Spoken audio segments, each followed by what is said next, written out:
Yo, yo, yo, what is up? What is up, guys? Welcome back to the channel. Welcome back for another watch along video. Good afternoon, good evening, from wherever it is you're tuning in from. Thank you so much for making your time to be part of this watch along. It is the second leg of the Carabao semi-final game between Arsenal and Chelsea. Yeah, actually a very big game here, very big game here. Both teams chasing the chance of a silverware this season. Of course, the onus is on Arsenal because many people are tipping them to win the quadruple. Yeah, it's been quite there has been quite such kind of talk recently that Arsenal are on their way to a quadruple.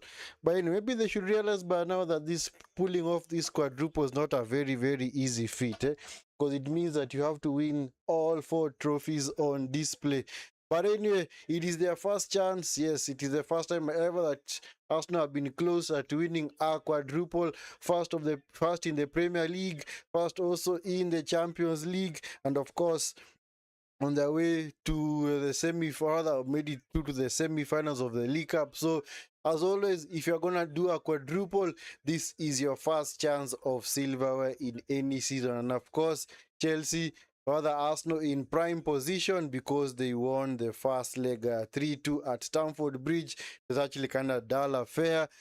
Chelsea in that game were just happy to sit back and maybe try and pick Arsenal on the counter, but eventually it could not work and Arsenal ran out 3-2 winner. So anyway, as you will see from the lineups, yes, Chelsea, of course, going a very interesting lineup as well. I think maybe they're just trying to ensure that they stay in the game long enough. You can clearly see that Chelsea's game plan for today is just to stay long enough in the game, maybe try and see whether around the 60th or 70th minute, if they're still in the game, then of course they can make their tactical changes. So anyway, guys, welcome to the channel. Sorry for that prolonged, what do you call it? Prolonged what? Prolonged intro. But anyway, as you know, if it's your first time here, make sure you like the video and subscribe to the channel if you're not already subscribed. And if you're a returning subscriber, please make sure you do me a favor of supporting the channel by liking the video and of course um hyping the channel as well. So as for the lineups, let me show you guys what we are looking at for today. Of course, for Arsenal, I'll start with their second keeper in Kepa in goal, and then of course man like Timber, Saliba, Gabriel and Hincapie. Yes, yeah, this pretty much their settled back four for the time being because Calafiori is still injured, and I don't think Arteta really trusts not Calafiori, Luis Kelly at left back. So Hincapie is the one who gets the nod. Then of course Zubimendi, Rice in midfield, then Eze just ahead of them, then Madueke, I call him Madux, man like Madux.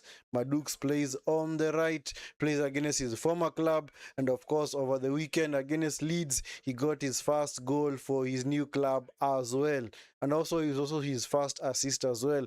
Then of course Martinelli on the other side. And then, of course, man like Gyokeres, who has been kind of buoyed by the run of Iran is hard in the team lately. At least he's been getting the nod over the likes of Gabriel Jesus and Kai Havertz, who are both back for selection. As for Chelsea, I can clearly see they are playing today. Actually, Arsenal's formation is a 4-3-3. As always, you always know Arsenal are going to play in a 4-3-3. And of course, maybe out of possession, maybe it's a 4-2-3-1 or even a 4-2-4-2. We just have to look at it and the game progresses. And of course, for Chelsea, Sanchez in goal. Then, of course, a back three of Fofana, Chalobah, and Hato. So these three are going to play as the center backs. More or less, it's a 3-4-3 system. Then Gusto, Caicedo, Santos, Enzo, and Cucurella in midfield. Actually, it's a 3-5-2, sorry. It's a 3-5-2 system because Gusto, Caicedo, Santos, Enzo, and Cucurella are in midfield. So you can clearly see that the creativity from Chelsea is going to only be supplied by Enzo because that is the only attacking midfielder in that team. Then, of course, Cucurella and Gusto, of course, holding the width. And of course, man like Delap and João Pedro will be the guys doing the business up front. Then, of course, on the bench, they've got Willian, Garnacho, Gay, Haaland, Badiashile, Palma, and of course, Achampong. So, no Estevao, no Neto.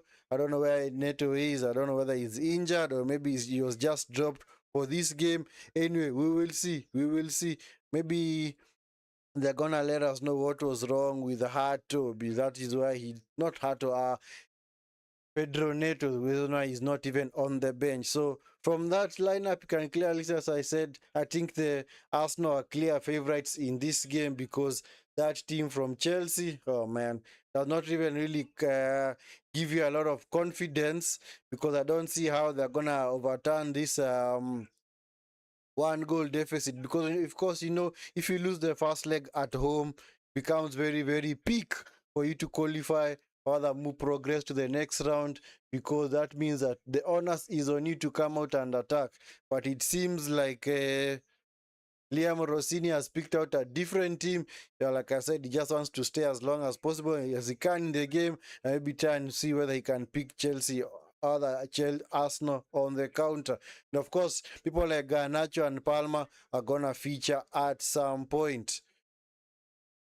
As for the Arsenal bench, you've got Raya, Ben White, Mosquera, Skelly, Califiori. Oh, Califiori is back. That's good. Nogard, Gabriel Jesus, Kai Havertz, Trossard. Yes, all the guys on the bench. It's a very wonderful bench, eh? Arsenal have got very wonderful squad depth nowadays, eh? Because all those guys, man, you can't really say that they are proven seasoned Premier League starters, but at least they are people who can actually do the business. Yeah. So anyway, just about ready to start, guys. We are just about ready to start. Zubimendi is gonna kick us off, and we are off. Yeah, Zubimendi, one of the guys that scored a goal during the first leg.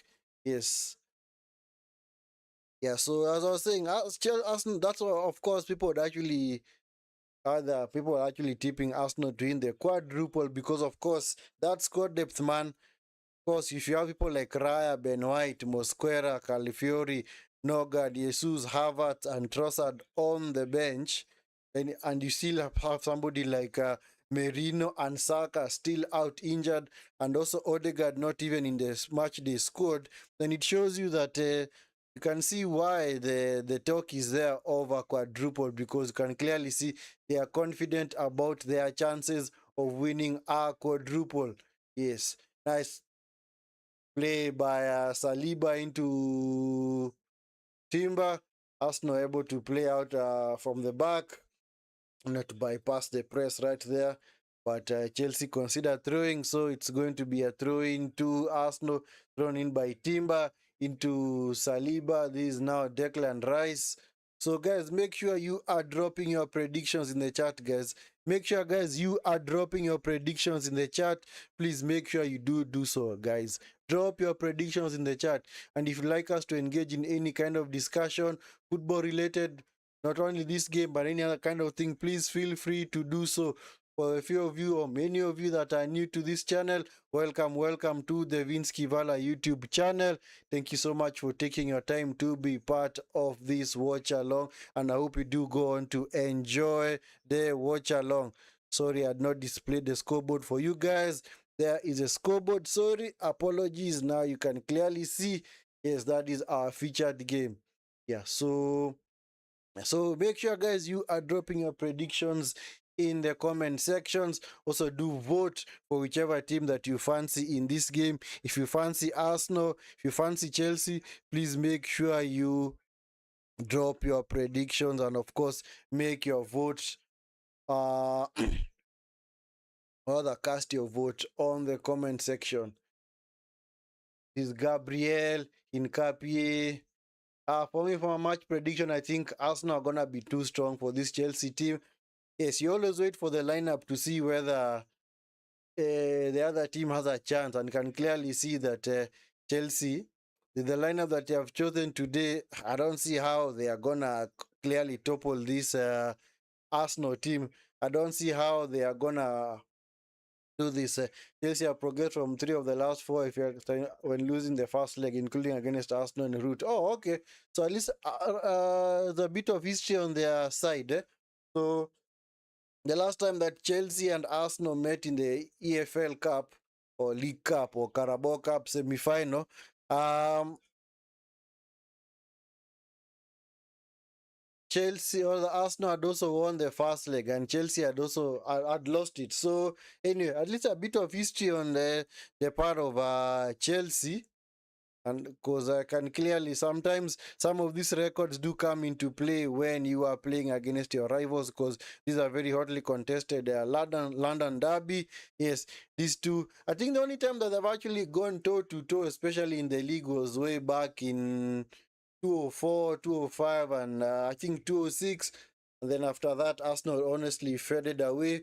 Then Manchester United took over. So you can't really say that, okay, these two, of course, have been rivals by virtue of being neighbors, but you can't really say that both teams have had that very, very huge rivalry when facing each other, rather for a prolonged period of time. Of course, the biggest rivalry is because both of these teams are in London. And of course, many people will say Chelsea are the pride of London, others will say Arsenal are the pride of London. And of course, whenever that discussion is thrown about, people will now start talking about Champions Leagues, league titles as well. And of course, Arsenal, of course, having won more Champions, other league titles on 13, while Chelsea have, I think Chelsea have around, is it five or six? Yeah. League titles also encompasses first division titles, not only Premier League titles, yeah. So how many times has how many times has each team won the Premier, not the Premier League, but its league, domestic league. And of course, Champions League. Arsenal have never won the Champions League, but at least, and therefore I think they also never won the Europa League, so at least Chelsea have won all those trophies. In fact, Chelsea is the only team across Europe that has won all European trophies. That is the Champions League, the Europa League, and the Conference League. So people say that outside of England, Chelsea are well known, and of course, Chelsea are well known because of their worldwide fan base support. And for Arsenal, we'll also say that because of their performances in the late 90s into the 2000 and early 2010s. So anyway, so whoever you guys pick, of course, whichever team you do support in this game, yeah, if you are a Chelsea supporter, if you are an Arsenal supporter, these are discussions that cannot be in any way be exhausted in one sitting. Sanchez forced to go long, looking for Delap. Delap with a header, looking for Gusto. I don't know, where is James as well? Where is James? Where is James? I don't know where James is. Uh-huh.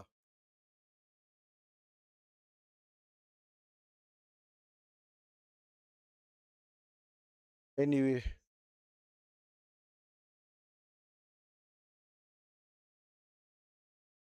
yeah, there's also a discussion going on online that somebody like Cucurella is not really loved amongst his fellow professionals in England.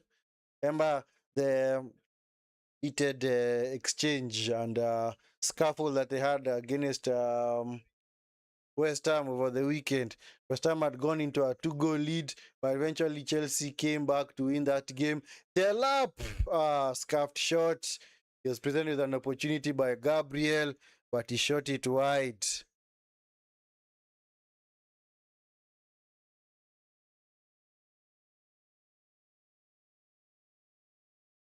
Yeah. So anyway, so far the game hasn't really sprung into life, guys. Don't worry. Don't think that you're missing anything major.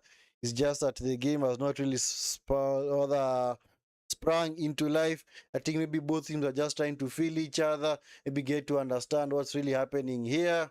You can clearly see, like I said, the tactic from Chelsea clearly shows you that they are just happy to play on the counter, because I think they have like, is it 5 defenders plus 2 more defensively minded midfield. So you can actually say that that number maybe comes to around 7.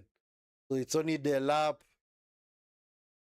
João Pedro, Enzo, Who else? Yeah, those are the only defensively minded, other attacking minded players on this team. So anyway, Arsenal on the attack. This is Hincapié.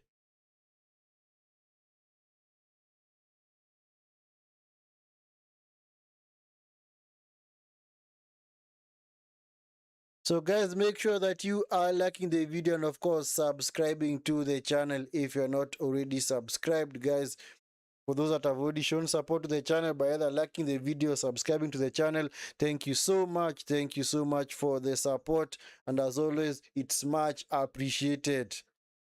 And of course, I can clearly see help us get to at least 1,000 subs. Yes, we are slowly making our way there to 1,000 subs. So please make sure you do support the channel, at least help us at least unlock the full membership feature on the channel. This is Santos, this is Chaloba, this is Fofana into Caicedo, into Santos. This is Chaloba.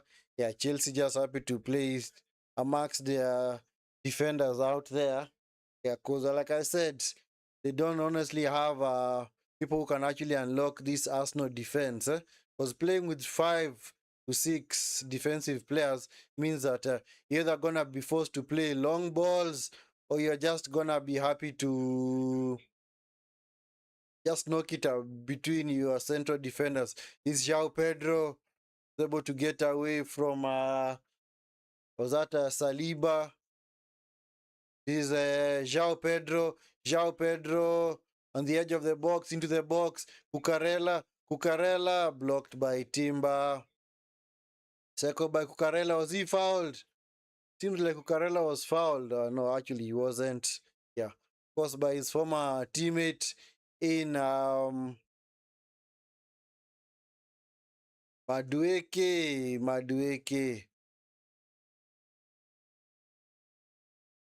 of course, is the former actually signed from Chelsea by Arsenal for £50 million.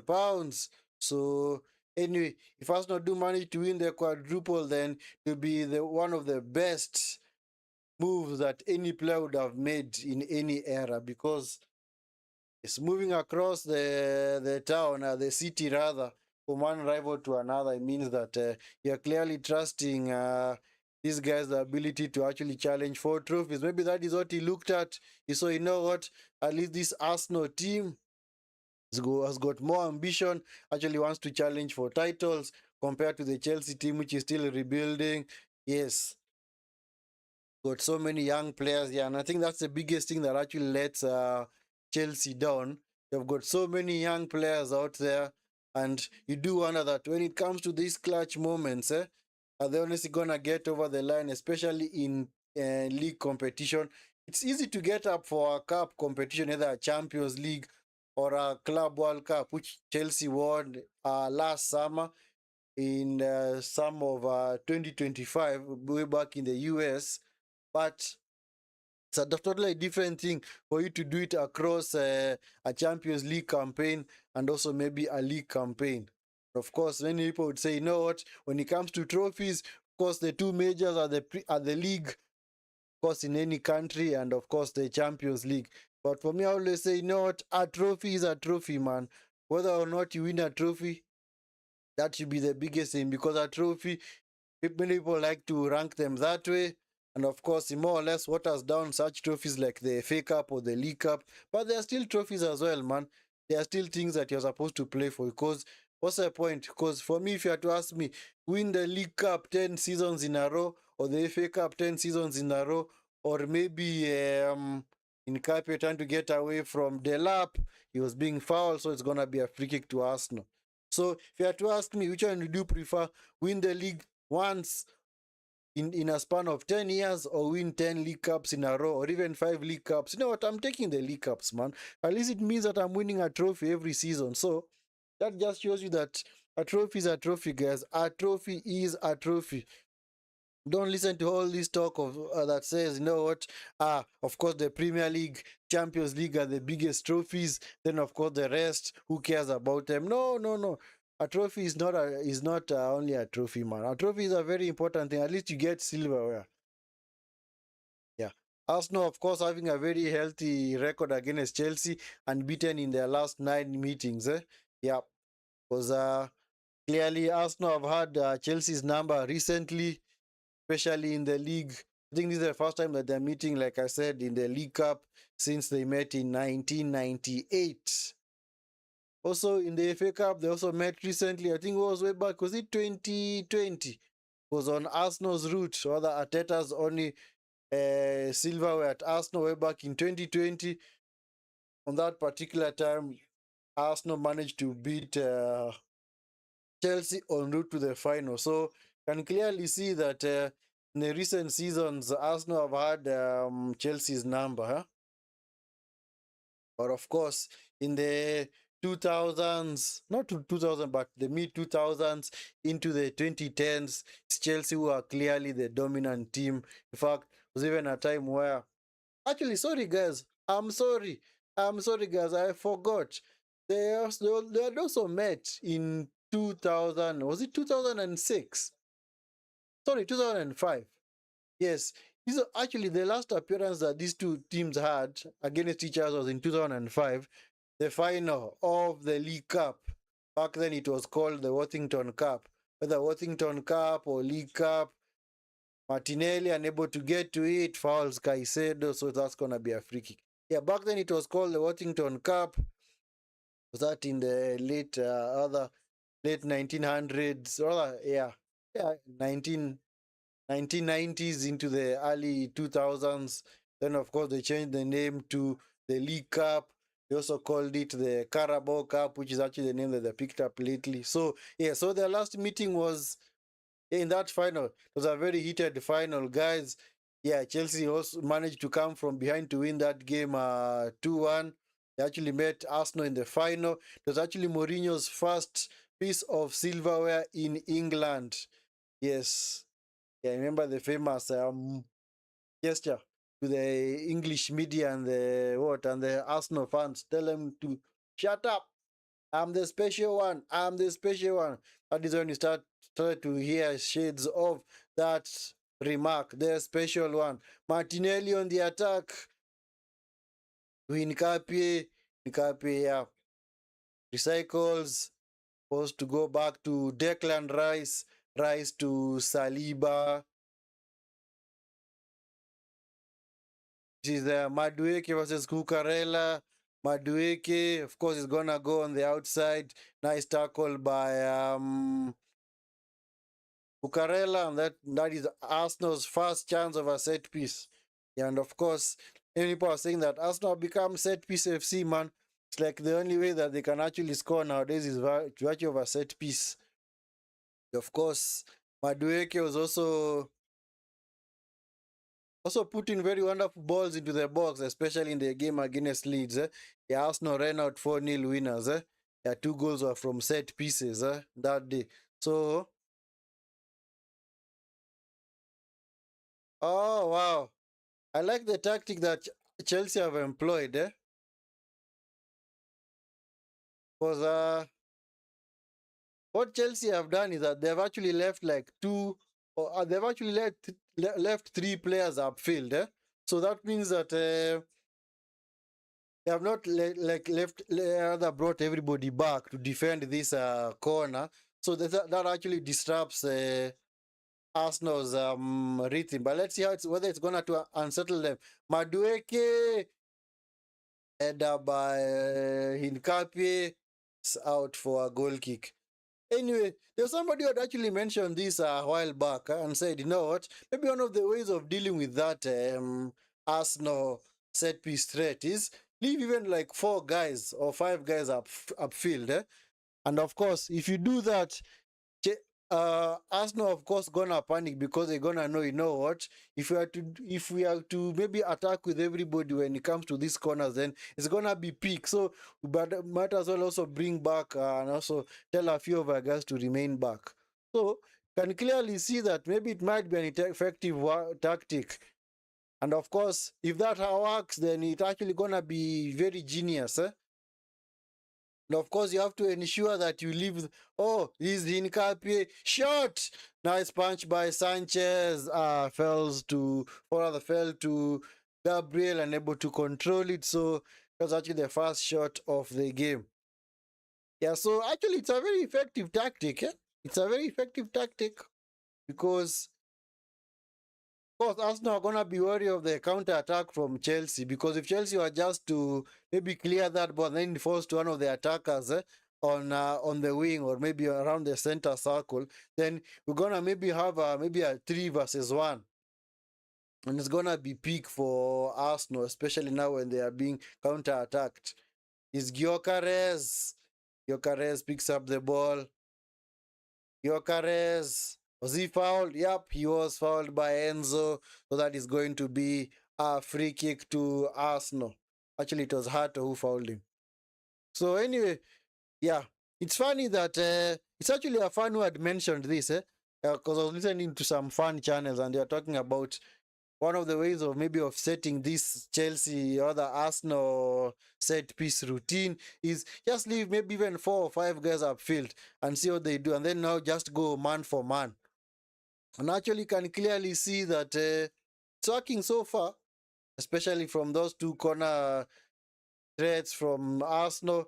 They're not really that good, but can clearly see that the attack was nullified by Chelsea, because Arsenal players had actually gone forward, but some Chelsea fans just sprinted forward to try and go on the counter, and of course that unsettled their whole attacking routine from corners. So anyway, maybe it is effective, maybe it is effective. Who knows, man? And of course, it all depends on whether it's gonna be effective in this game, because all other managers are watching, eh? Because it is something that many teams would actually love to do is, of course, unsettle that Arsenal set piece routine, eh? Because they have been very, very effective at it, eh? In fact, like around 70% of their goals have come from set pieces. Well, they're still part of the game, and I don't fault them for that. But eventually, you do know that teams are going to, of course, look for ways of trying and defending those set pieces in a way better way. Anyway, this is Declan Rice. Back to Kepa. Oh yeah, Kepa also playing against his former club. Yeah, Kepa was actually bought from Chelsea by Arsenal. Nice pass by Kepa. Into Martinelli. Martinelli Eze behind him, man. Picked up by Cucurella. He's now Caicedo. Yeah, clearly the outlet for Chelsea today is the forwards, Delap, because you can clearly see that Delap is playing as a channel forward on that right hand side. Of course, João Pedro is the one. Because now when Chelsea are defending, they're actually defending in a 3-4-3 system, because Enzo actually now goes to the wing on the left hand side. Delap goes over to the right, and of course, João Pedro is the one through the middle. Then if the manager knows that he's going to defend that way, then maybe he can just put the natural players in those positions.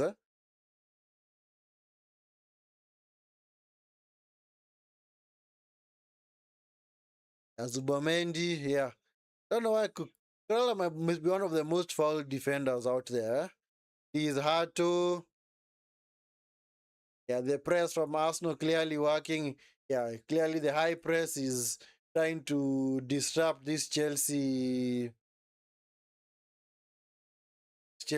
rear guard action, and back five rather is Gusto. Yeah, can clear, yeah. Yeah, because Arsenal are happy just to completely press this Chelsea team, eh? Is Chalobah forced to go long, looking for João Pedro. João Pedro, was he fouled? Yep, he was fouled by Saliba. It's gonna be a free kick to Chelsea. So guys, make sure you are liking the video and of course subscribing to the channel if you're not already subscribed. If you're over here and you have not yet subscribed to the channel, please do me that favor of smashing the like button and subscribing to the channel if you're not already subscribed. Is Enzo Fernandez into Cucurella. Cucurella one-on-one versus Timber. I don't know why Cucurella is being booed, eh? What did he do? It's back with Hato. Yeah. I do think that Chelsea are gonna struggle in the final third because as soon as now they're on the attack, they actually not push, push Chelsea back or the Arsenal back into their defensive third. Then you can clearly see that they lack the midfielders or the creative players to unlock this backline of Arsenal. So, and of course, right now they've already been forced back into their half. Is Fofana. Fofana is happy to concede the throw in. So I don't know. I do not know why they are employing that tactic. But then, like I said, they try their level best to stay in the game for as long as they can. Maybe they know the Arsenal team is gonna tire at some point. Then of course they're gonna bring on the likes of Garnacho and Palmer in the second half. Gabriel chooses to go long. Pass was overhit. Back to Sanchez. So Arsenal they're defending and clearly see Arsenal are playing. Actually looks like a 4-2-3-1 when they are off the ball. Because on the ball and off the ball qualities are very important in football. How you defend off the ball is very, very crucial. Sanchez chooses to go long, looking for the lap. Father João Pedro, led away by that Gabriel. Is back with Kepa. Enzo happy to lead the press. Oh, Gabriel almost lost out there. Picked up by Nkapie. Nkapie, nice pass into Zubimendi. Zubimendi. Now back with Gabriel. Yeah, and clearly see it's a 3-4-3 system. It's like Cucurella more. Cucurella is the more advanced fullback, because Gusto is just attacking inside, creating the extra overload in midfield, while Cucurella plays on the wing. Anyway, might be an effective tactic, Might be an effective tactic, Oh, bad pass by Rice. What the hell was he doing there, man? Gives away the ball to Santos. It's picked up by Caicedo. This is Enzo. Another thing that Chelsea need to do is whenever they win those balls in the defensive half of Arsenal, then they need to move the ball a whole lot quicker because they're not just going to unlock this team like that. This is Enzo. This is Caicedo, Gusto. You can clearly see Delap is the one playing on the wing. Delap crossed into the box. Ball is out for a corner. So, yeah, clearly Delap is the one playing out there. Anyway, it seems like it's a new position change for him. I don't know whether how effective he can be on that side. Because this guy is actually more of a center forward. But I think he's been put there because one of his ability to track back, and also somebody who loves a fight. He clearly loves a fight. He's a very feisty player. So it's a corner to Chelsea to be taken by Enzo. Let's see what they're gonna do from this. Enzo into the box. Led away by Declan Rice. Back with Enzo. Enzo recycled to the box. Cleared by Gabriel. Caicedo. Shot. Well wide. So that was actually Chalobah. So this is Timber coming forward. Yes, at least the thing I like about Arsenal is that whenever they do get the ball into Chelsea's defensive half, they do try and move the ball a whole lot quicker, which is actually a good thing. Because sometimes that is how you need to unlock some of these defenses. If you just allow the defense to get back into shape, you're not going to really unlock them. Yeah, followed by Dueke. Yeah, he was actually clipped by Carella, so it's going to be a free kick. So anyway guys, make sure you are liking the video and of course subscribing to the channel if you're not already subscribed. If you're out there and new to the channel and you're not yet subscribed to the channel, please make sure you do so. Yes, road to 1k subscribers so that you can officially unlock the membership on this channel. Yes, so make sure you smash a like on the video, and of course, if you are a returning subscriber, make sure you support the channel as well by liking the video. So this is Gabriel into Eze. I don't know where Odegaard is today. I don't know. Is he injured? Is Odegaard injured? He's not even on the bench. Or has he just been rested? It's picked up by Eze into Hinkapie. Kapie, poor pass, man. Poor pass. Yeah. There's also been a narrative going around that Arsenal really struggled to break down teams. Yeah, and I think their most lethal weapon, like I said, is through set pieces. I don't know how true that is, because you can clearly see it's been 30 minutes of play. Neither team has had any clear-cut opportunity. Yeah. Arsenal, of course, the superior team. I don't see a situation in this game where they've actually gotten in behind Chelsea a bit and unlocked the defense. So, yeah, because for me, I'd say one of the most effective tactics that Arsenal have utilized this season is that they do score early by virtue of a set piece. Then, of course, they now capitalize on that by ensuring that they're now able to because now you see, when now the other team is chasing the game, because they need to get back into it, they start to leave gaps in between at the back. So that, of course, now starts to unlock the defense. But when it's actually a 0-0 game, yeah, they clearly struggle breaking down a team that is well drilled, especially a team that sits in a mid to low block. Yeah, nice play by Fofana. It's clearly a fight out there. Gusto Martinelli, come on, man. Come on, Martinelli. No need to foul him there. Guy was going nowhere.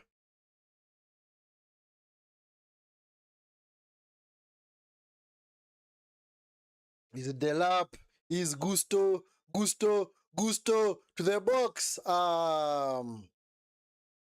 Picked up by Fofana, but he fouled Gyokeres, or actually that was Martinelli. So that's gonna be a free kick to Arsenal. Yeah, Gusto actually managed to do an awesome overlap run there. Don't know who was tracking him. Yeah, sometimes allowing these defenders or fullbacks to track into midfield also presents a very difficult prospect for the defending team, because who's actually gonna pick them up? Unless you actually go man-to-man marking, becomes very difficult to pick up these fullbacks who actually tuck in. Anyway, so far I can clearly see the tactic is working from Rosenior. But of course, like I said, even if the game was to end this way, you still favor Arsenal, because the onus is on his team to go forward and at least try and overturn this deficit. Of course, the rules of extra time and penalties do come into play. Or do they? If they actually no, if they do draw after 90 minutes, the game goes straight into penalties. So there are no extra time, guys. There's no extra time. So if let's and of course there are no away goals, because the league nowadays don't have any competition that now utilizes the league away goals. Yeah, away goals are actually being utilized in the Champions League, but a few seasons ago it was actually scrapped. So nowadays we do not have any kind of away goal rule. So it all depends. If both teams are a level at the end of 90 minutes or extra time, then they just go into a penalty shootout. So if Chelsea were to maybe win 1-0 on regulation time, then the game is gonna go automatically into penalties. But as you know, they actually are playing the away goals rule.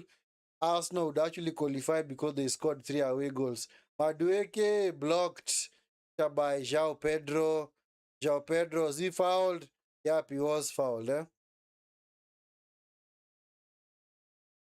So, anyway, yeah. So, no away goal rule, guys. No away goal rule. Of course, if Chelsea were to score and then maybe the game goes, Arsenal unable to equalize, then we go straight into penalties. It seems like Jesus rather, and Califiori and Skelly have been told to warm up. Arsenal have got very awesome squad depth, guys. Very awesome squad depth. João Pedro, Cucurella, by Saliba. Arsenal have got very wonderful squad depth. For the fact that you can actually have people like Jesus, Califiori, Skelly, Havertz, Saka, Merino, and available for this game, but you still manage to field a very strong team. Actually, proves that. Funny, of course, I'd have to give Arteta his flowers, man, because at least he's assembled a good team, eh? And of course, for me, I'd say, yeah, of course, they're gonna go on to win the league. Eventually, I do expect them to win the league. They're gonna win the league, guys. They are gonna win the league because Man City and Aston Villa are not consistent enough. Because they're actually those two teams are way, way too inconsistent. Arsenal also not very consistent as well, but as you know, doesn't really matter whether you're consistent or not. All that matters is at the end of the season, if you have accumulated more points than any other team, then you do go, of course, to win the league. Martinelli in behind, Martinelli. That's defending by Gusto. Last ditch defending from Gusto, man. Nice. Well defended by Gusto, man. Yeah, Martinelli actually snuck in behind. Yeah, long ball from Gabriel. Martinelli into the box around the penalty spot, trying to turn Gusto. But Gusto watched him all the way and actually managed to block that attempt. And I actually say that's actually a big chance that Arsenal created. Actually, it's a big chance. Martinelli, that was Gyokeres. Incapié was in an offside position. Nope. Actually, he was. He was in an offside position. So it's gonna be a free kick too. Chelsea. Gyokeres got inside, tended a shot, was blocked. Ball actually took a few deflections, ricochet of Gusto and Chaloba. Then it fell to him. To Hincapié was in an offside position. Gyokeres, only 2 touches of the ball. Yes! In 35 minutes. My goodness. He's only touched the ball twice. Oh. No wonder people are calling him not washed, but he's yet to make his mark in the league, eh? Because if he's only touched the ball twice in this game, my goodness. Anyway, of course it's expected because Chelsea have got central defenders out there. So against one striker, it's picked up by Timber. Arsenal trying to play through the press. Timber is forced back. Now picked up by Saliba.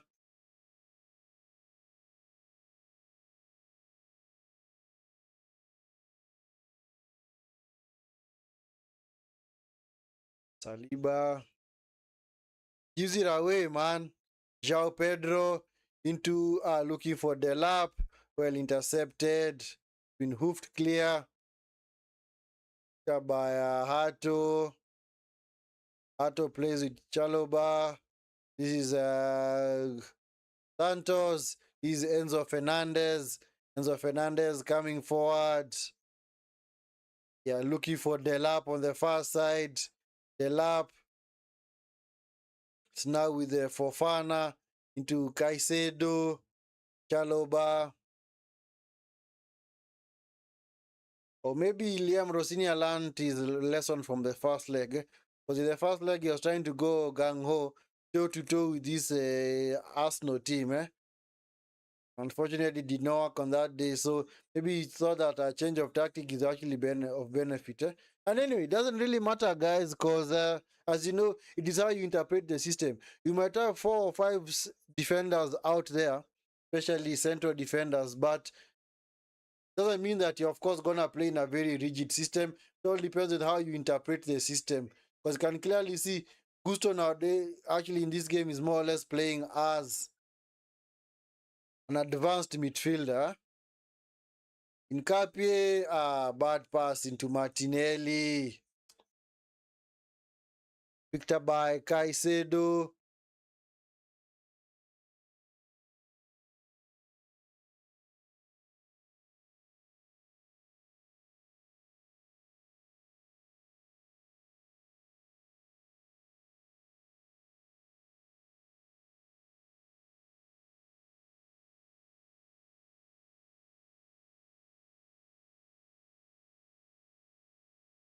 Now with João Pedro, this is Enzo, Fernandez, Santos, Caicedo, Delap. Nice give and go between him and Gusto. Cross was blocked by Gabriel. It's another throw in for Arsenal.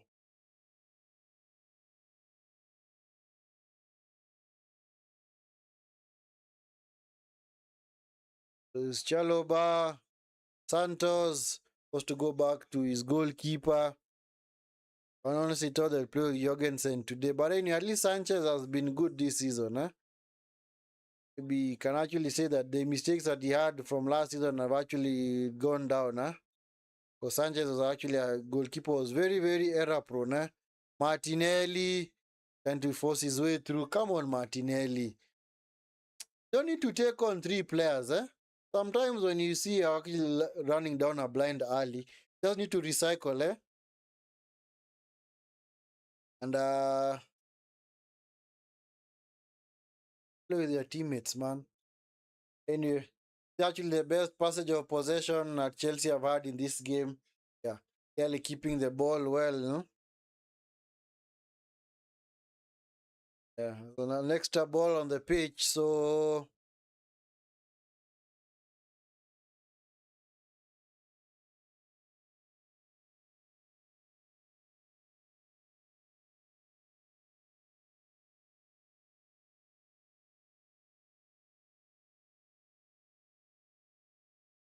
started by Enzo. This is Cucurella.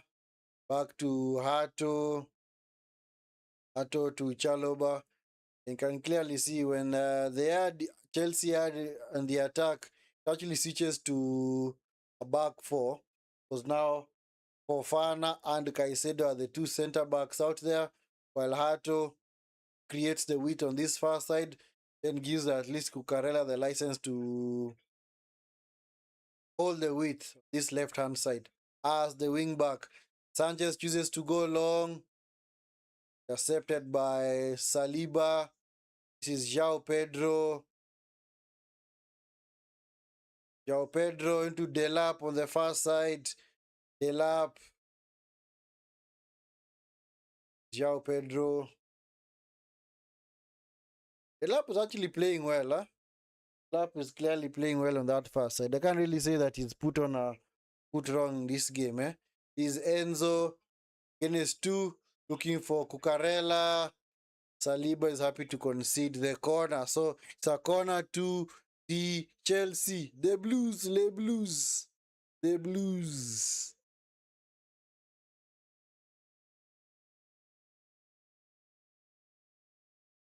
So Enzo is going to take the corner. So let's see what they can do from this.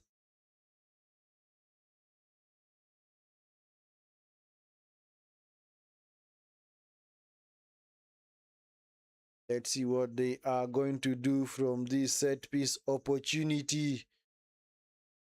Yeah, Enzo.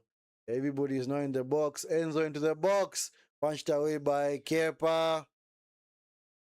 Picked up by Madueke. Out for a throw into Chelsea.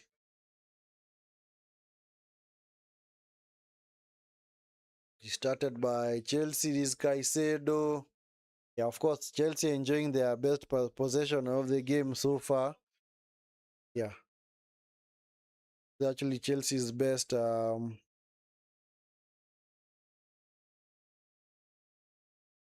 point in the game. Not really point, but a period in the game. Period in the game.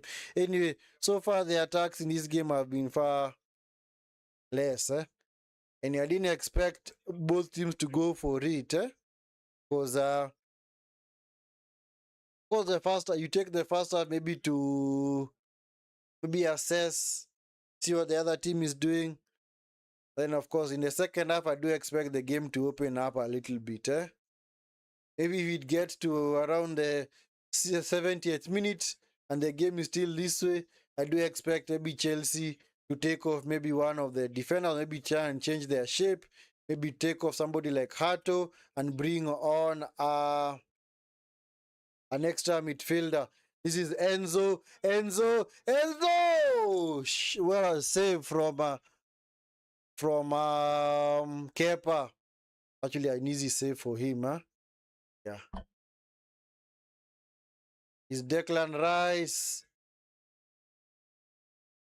Anyway, at least the high press from Chelsea is also working. They're able to win the ball back. Enzo offside, man. Come on, Enzo. Should be looking across the line, man. Should know where your compatriots are, where your opponents are, so that you can stay on side. Enzo trying to look for the far post, but the ball was pretty much hit centrally. So it was actually a very easy save from Kepa. Very easy save from Kepa.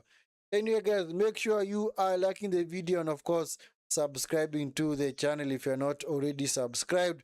If you are here and it's your first time, please make sure you do me a favor of liking the video and subscribing to the channel if you're not already subscribed. And if you're a returning subscriber, please make sure you do that favor as well of liking the video as well. João Pedro fouls Timber. It's gonna be a free kick. Yeah, this game, man.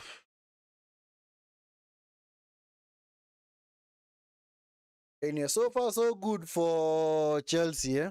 But anyway, they still need a goal, man.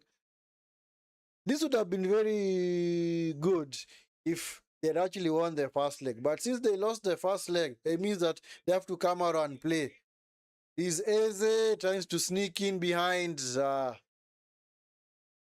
Well, just built a little bit too high for him. The Santos, João Pedro. This João Pedro has also led the line well today. Eh? I expected maybe him to be bullied by the likes of Saliba and Gabriel, but can clearly see that he's actually holding the ball well. So that is what you need to do against this Arsenal defense. Eh? So these guys are very good at the back, eh? Especially Saliba and Gabriel. They're very wonderful defensive pairing. Eh? I like their defensive pairing. Very, very good defenders out there. Of course, defenders who are very good at defending and also very huge threat from set pieces. What more do you need, man? What more do you need from a defender? This is Sanchez chooses to go long, looking for João Pedro. Yep. João Pedro pulls up the ball, picked up by Delap. Is now Enzo. Oh, sorry. It's actually 1 minute of added time. 1 minute of added time. So Enzo, Caicedo, this is João Pedro, João Pedro, João Pedro, João Pedro. Where is he going, man? Cucurella, this is the Hato, Caicedo, this is Cucurella. Cucurella. Come on, should have maybe try and see where you control the ball. Eh? And that is half time, guys. That is half time. That is half time. Referee blows the halftime whistle.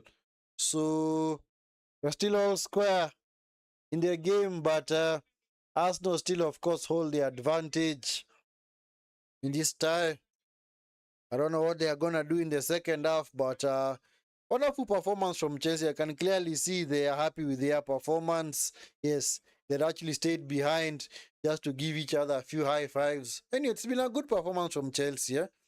If I'm to look at the stats, well, clearly Chelsea have, I don't say that they have dominated, but of course, when it comes to possession, 56% to Arsenal's 44%. So you can clearly see that possession-wise, at least they are better.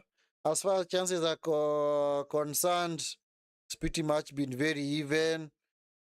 3 shots on target, 3 shots for either team, and 1 shot on target for either team. And of course, for Arsenal, had that big chance for Martinelli a while back. So for passes, accurate passes, Arsenal have completed 217 passes, while Chelsea have completed 281. So clearly, yeah. Anyway, but of course, you know, possession does not really guarantee you victories in games. Eh?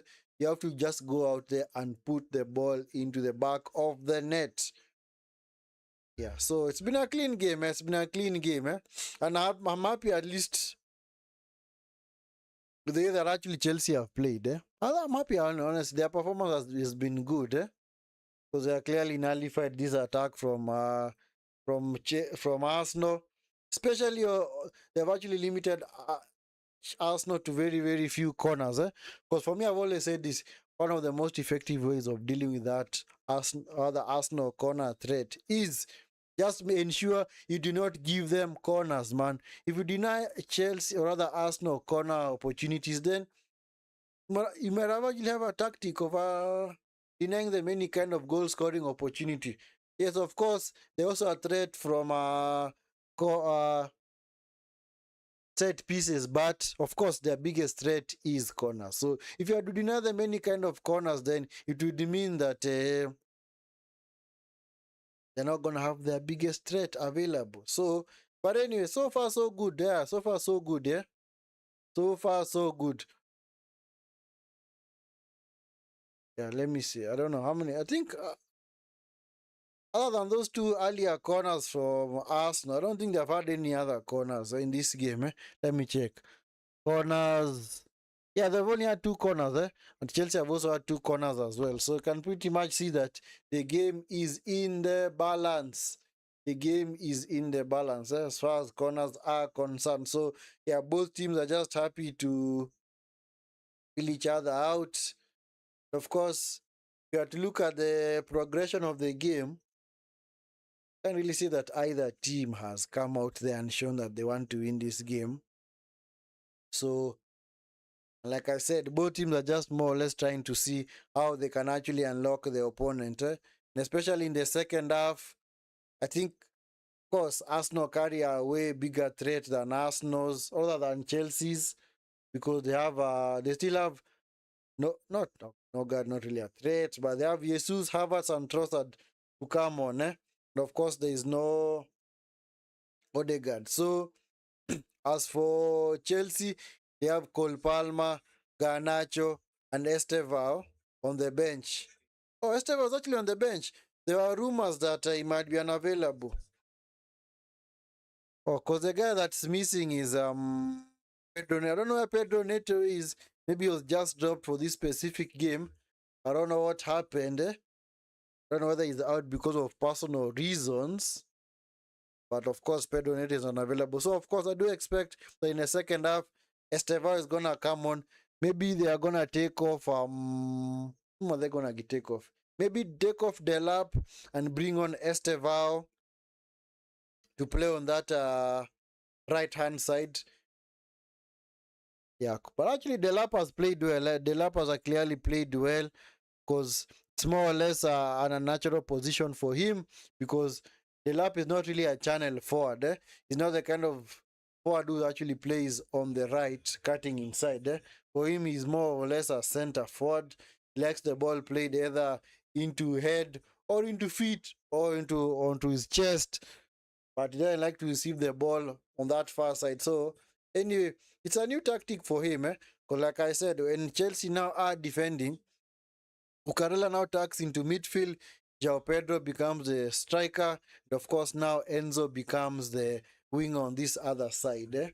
So then, of course, now that leaves Gusto, Caicedo, Santos, and Cucurella as the midfielders when Chelsea are defending. And then, of course, Fofana, Chaloba, and Hato as the centre backs out there. So actually, it's all about system. That's what I've always said.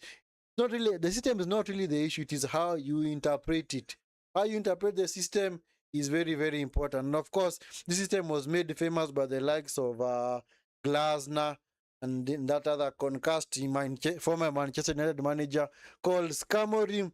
But at least now that those guys are out, especially Scamorim, yes, because I was actually looking at a video back then of how you interpret the 3-4-3. Guys, it is just you might have the personnel, you might actually line up in a 3-4-3, but it does not mean that you're gonna play that kind of system. It means that maybe you're gonna maybe switch it to a 4-3-3 or even a 4-4-2 or even a 4-2-3-1. So it interprets with it normally depends on how you interpret the system. And of course, there are those rigid managers like Amorim who, no matter what happens, they just stick to their system, man. They do not change it at all. That was actually the issue that he had at Manchester United. And you're looking at the earlier chances, yeah, can clearly see that this game has not really had that clear chances. The only clear cut chance was that Martinelli ran in behind, meant to get into the box, but the shot was actually blocked by Gusto. Yeah. So, like I said, of course, Arsenal have a way bigger threat in this game than Chelsea because Trossard, Jesus, Havertz on the bench. Those are actually people players that can come on and change the game. Those are players that can come on and change any game. Anyway, guys, make sure you are liking the video and, of course, subscribing to the channel if you're not already subscribed. Yes, road to 1,000 subscribers. Please make sure you support the channel. Hit the subscribe button. Help us at least get to 1,000 subscribers. Of course, if you can do that in this stream, it's okay. I do not mind. But of course, if you're out there and you're not yet subscribed to the channel, if you're watching this video and you're not yet subscribed, please make sure you do so. Yes. Kindly watching the highlights of that first half. Yeah. Pretty much, no keeper has been bothered in this game. Yeah. Can pretty much say that both teams are more or less stuck in a tug of, not really a tug of war, but an arm wrestling technique where they're more or less Arsenal, of course, looking for any kind of set piece opportunity, maybe to unlock this defense from Chelsea. And of course, Chelsea, of course, have been the better team possession-wise. They have kept the ball well. Yeah.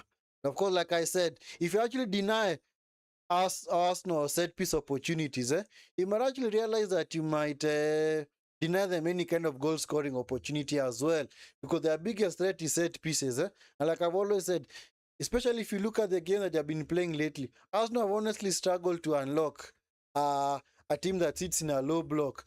The only way that they manage at least to unlock them is now through a set piece. They score a goal via a set piece, and then now it forces the other team now to come out and play because now they need to go and score, maybe equalize. Then, as a result, it more or less looks as if now Arsenal are appearing to have to now break down the other team's defense. So that is actually their most effective tactic. So if you actually just deny them any kind of set piece opportunity, be it free kick or corner, you might actually have nullified them, because now you'll force them to now play the ball on the ground. And you can clearly see it's a tactic that clearly worked against however, that tactic worked for United against Arsenal, because in that game, you can't really say that Arsenal created that many clear-cut chances, other than maybe the Saka save, or not Saka, but the save from Saka's shot by Lamens. Can't really say that Arsenal did much in that Manchester United game. So maybe, who knows? Maybe their tactic already may have been figured out. And of course, like I also said earlier, as you'd see, I don't know whether you guys saw, when Arsenal had the first corner, Chelsea just ensured that they left like 3 or 4 players upfield. So it meant that, because you see, another way in which Arsenal get goals from those set pieces and those corners is they overload the 6-yard box, especially the 6-yard box. And of course, many players, or rather many managers, want to bring back every player and make them defend.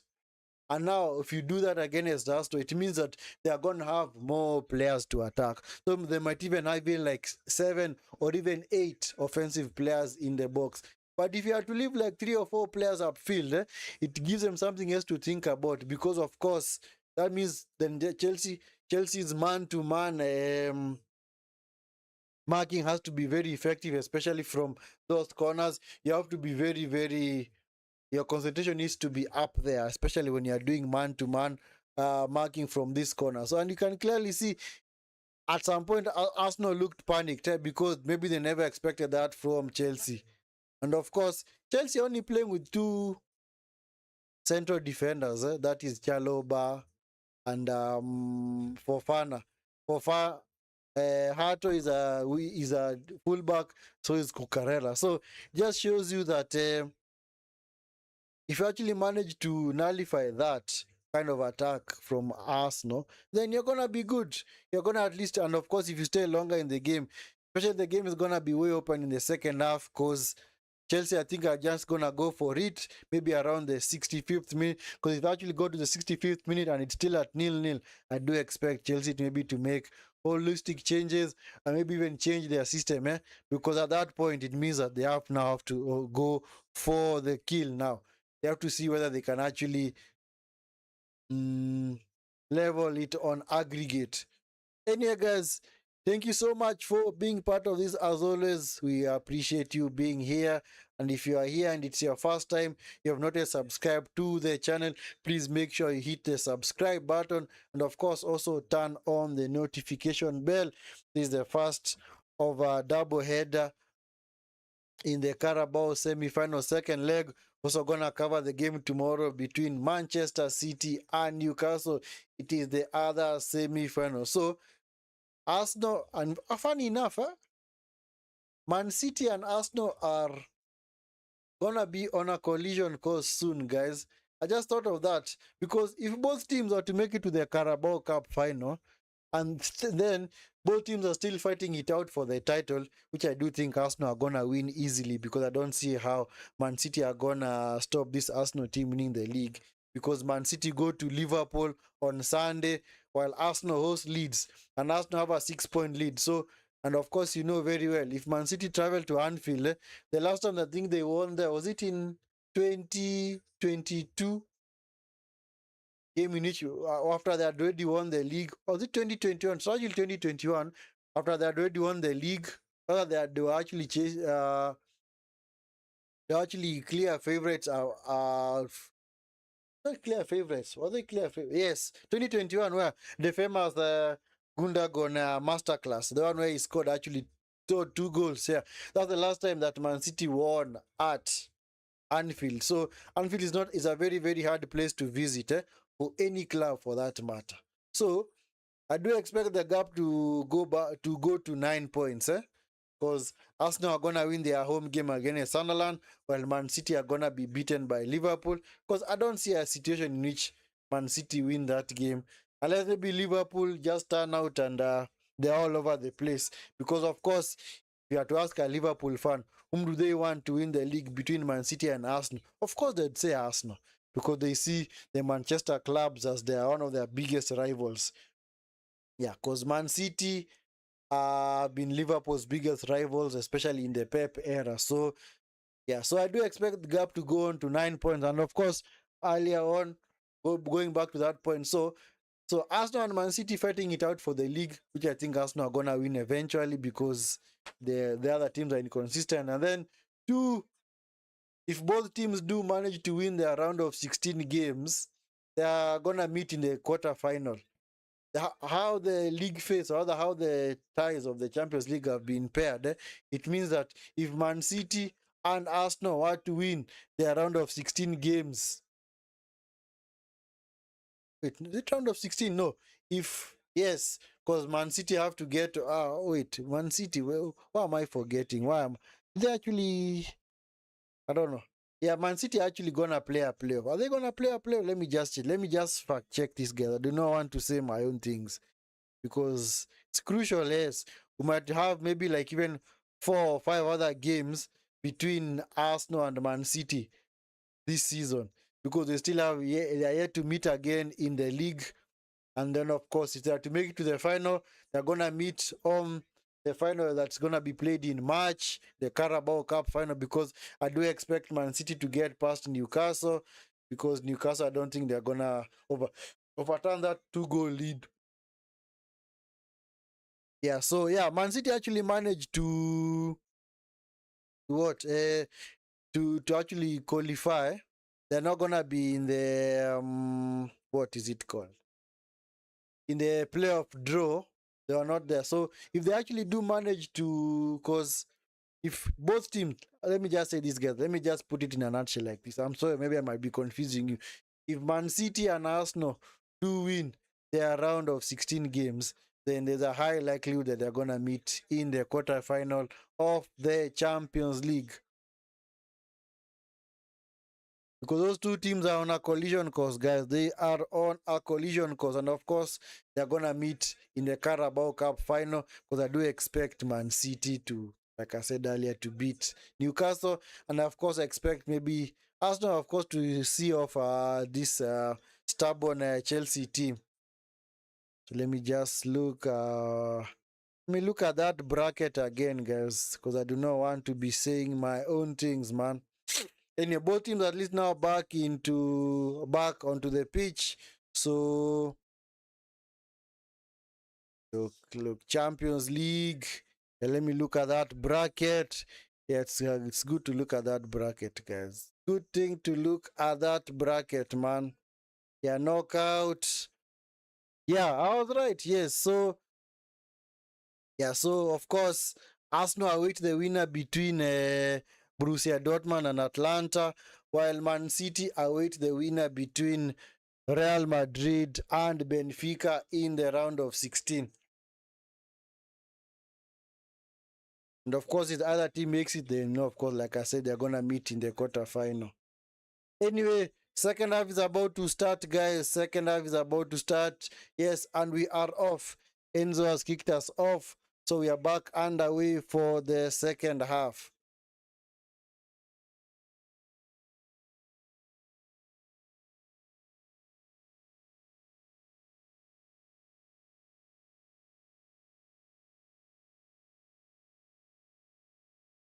Kepa was unable to prevent the corner. Yeah, so guys, let's hope that they're gonna meet each other. I do hope that they're gonna meet each other. I honestly hope that Man City and Arsenal are going to be on that collision course. They meet each other in the Champions League and they also meet each other in the final of the Carabao Cup. Let's see who's gonna come out on top. Enzo with a corner into the box, punched by Kepa. Oh, Swide. What the heck happened there, man? I thought the ball was nettled in the back of the net. Yeah. What happened there? There's a lot of pushing in front of Kepa.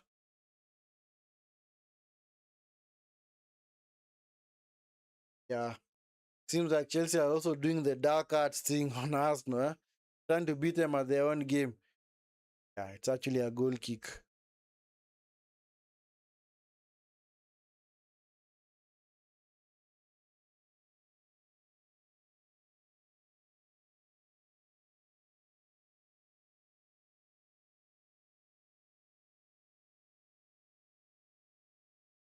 Yeah, so of course, anyway, guys, those fixtures are not yet cast on stone. The Champions League games, the only ones that are cast on stone are the playoff games. And of course, his other team was to make Martinelli. Martinelli. It's going to be a corner. It's going to be a goal kick. Well defended by Chaloba. So the only games that are actually a sure bet now are the round of six, or the not round of 16, guys, but the playoff games that are gonna be played next week. Actually, no, actually in 2 weeks' time, 2 weeks' time,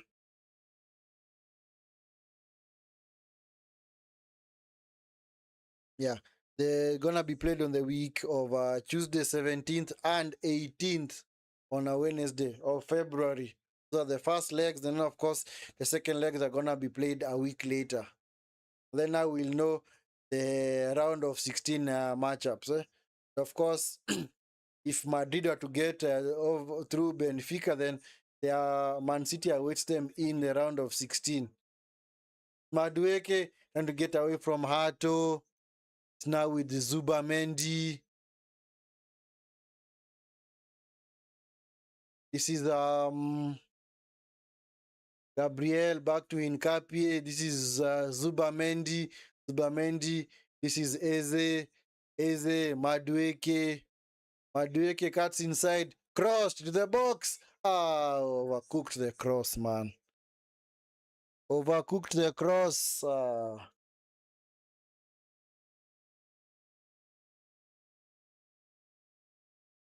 Trying to find Rice, but unable to him with that pass. So yeah, and clearly see now the subs from Chelsea are beginning to warm up. Stevao is warming up. Palma is warming up. Trossard is also warming up for Arsenal. Yeah. I do expect those changes to be made. At some point, those changes are going to be made, man.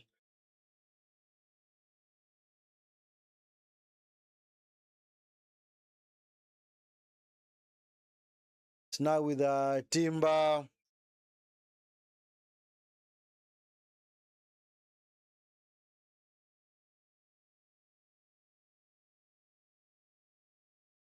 Try and synchronize this clock.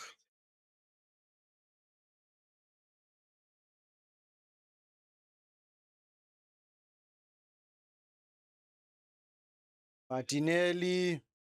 It's picked up by Delap. It's now with Caicedo. Is Chaloba. Nice pass by Chaloba.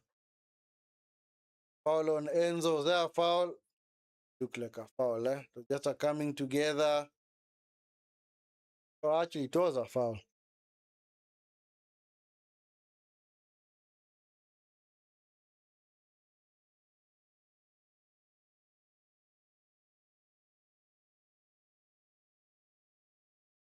It's Chaloba. Is Sofana. Caicedo into Gusto. Gusto almost lost it there. The lucky boy. The lucky boy. João Pedro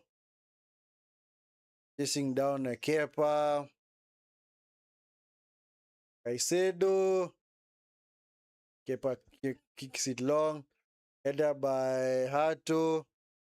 Kick long by Saliba. But wonderful defending by from Hato. Yeah. Another thing that Chelsea fans have also been crying out for is whenever they have actually met Arsenal, their star man, Cole Palmer, has been unavailable, I think, for like 5 of the 6 games recently that they have played. So, because the one in which they were thrashed 5-0, was it 2 seasons ago? Um, Palmer was unavailable in that game. In Capie, oh man, it's a serious battle, man. Beginning to become feisty now, eh? Beginning to become feisty. Nice play by João Pedro. Was he fouled by Nkapie? Yes, he was fouled, man. It's gonna be a free kick. Hey, okay. In João Pedro today, if Chelsea were to overcome Arsenal in this game, then clearly João Pedro will have done his part. He's clearly played well today. He has clearly played well today. Arteta getting another booking, man. In fact, if there's a manager who gets booked a lot, it's Arteta. Yeah, because of appealing to the, because of course, his protest to the fourth officials. He actually was booked for sarcasm. Anyway, it's a free kick to Chelsea already been restarted. João Pedro, by Rice, into Madueke. Madueke, what the heck is he doing, man? What the heck is Madueke doing?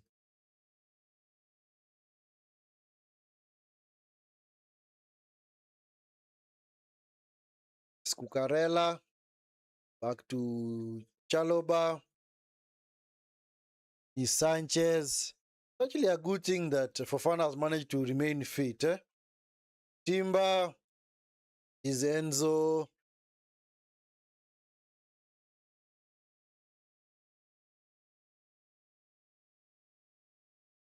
Honestly, I want to see how Arsenal will respond, especially when Chelsea get a goal. I just want to see how they will respond, man. Was that a foul? Yes, that was a foul. It was a foul, man. And both forwards for Chelsea have played well today. Delap being played out of position. João Pedro, the whole have played today. Been good. Anyway, they have played well. They have played well. I don't remember a situation where they have actually put in a foot wrong in this game. Anyway, guys, make sure you are liking the video and subscribing to the channel if you're not already subscribed. If you're out there, coming across this stream for the first time, please do me an awesome favor of liking the video and subscribing to the channel if you're not already subscribed. It's a free kick to Chelsea to be taken by Enzo Fernandez. There's only Enzo left at Chelsea because Maresca left. Let's see what they're gonna do. From this free kick, Enzo into the box to Hato, blocked by Eze. Madueke is gonna go on the counter. The lab, did he catch him? Yep, the lab did catch him. That's gonna be a free kick. That's actually a very good, get a good yellow card to take because he's trying to nullify that counter attack from Madueke. But anyway, it was the slightest of touches, but because of the way Madueke went down, the referee thought that it was a guaranteed foul. But anyway, fine. It's already been booked. It's Rice. Arsenal today have honestly struggled to break down this Chelsea team. I don't know. Maybe Chelsea are showing other teams how to play against Arsenal. That's what I kept on saying. So long as you just nullify that attacking threat from set pieces, you might actually go toe to toe with these guys. You might actually go toe to toe with them. Saliba gets away from Santos. Enzo rushing back to cover ground. This is Madueke. Madueke close to the box. Safe hands from Sanchez.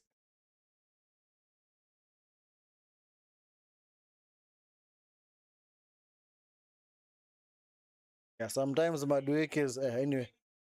Yeah, Madueke's running is very predictable. You honestly know that more often than not he's gonna cut inside onto his left foot. So, but anyway, and clearly see Madueke as the outlet for Arsenal today. Because clearly he's been told, no, what, run in behind, rather not run in behind, but run at the defender and see whether you can actually unsettle them. Anyway, like I said, yeah, Rosenior is gonna wait until the 68th minute, and you can clearly see Palmer and Esteva about to come on for Chelsea. So Palmer and Esteva about to come on. I don't know whom they're gonna take off. Maybe it's gonna be Hato. Maybe they're gonna take off Hato. I think it's gonna be Hato. Hato for Esteval. Yeah. Of course, maybe Palmer for Delap. I do expect him to do that because can't. Then at least you just push Cucurella back into his natural position. Of course, if they now it's like when Chelsea are now defending, actually defending with is it not really a back five, but it's a back.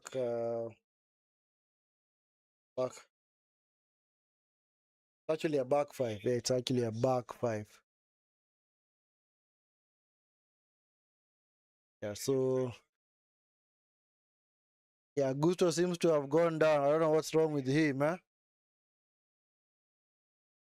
Man, seriously, what's going on now? What's going on, Gusto, man? What the heck, man?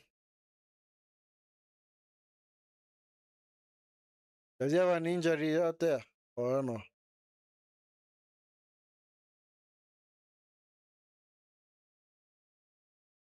Actually, Gusto was taken off, then he might actually disrupt this Chelsea system.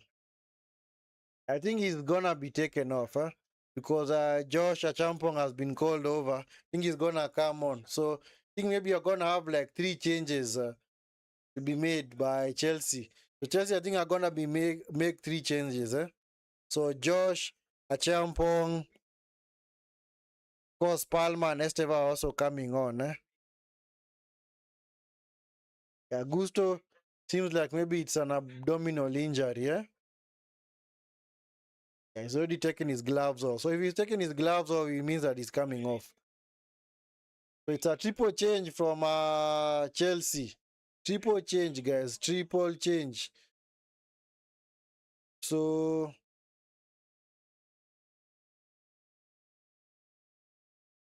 Hato, of course, like I said, Hato being taken off to be replaced by Cucurella in that position. And then, of course, Esteva is the one who's going to come on.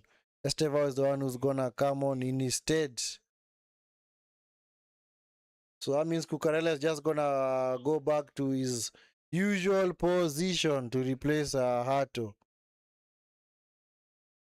Then, of course, Estevao is coming on. Delap has also been taken out to be replaced by Palma.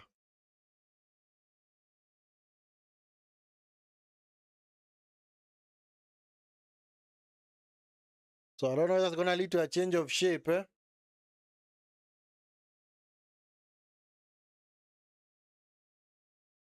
don't know if that's going to lead to a change of shape as well. Because it means that Chelsea now are gonna play with their now traditional 4-2-3-1 system. So Esteva is playing on the left. Okay, makes sense. Because Palma is way more effective on the right. Picked up by Cucurella. They thought he handled the ball. Picked up by Gyokeres into Madueke. Madueke direct running. Madueke, three players around him, man. Never getting past them.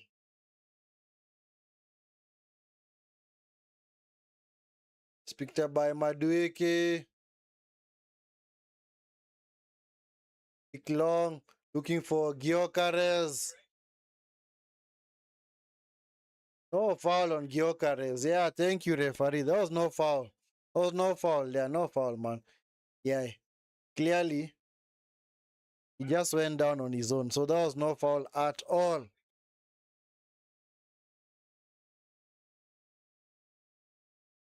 Chelsea in a back four now. Yeah, clearly it's a back four because Fofana, Augusto at least is available. Rather, he's back on his feet. He looks to be okay.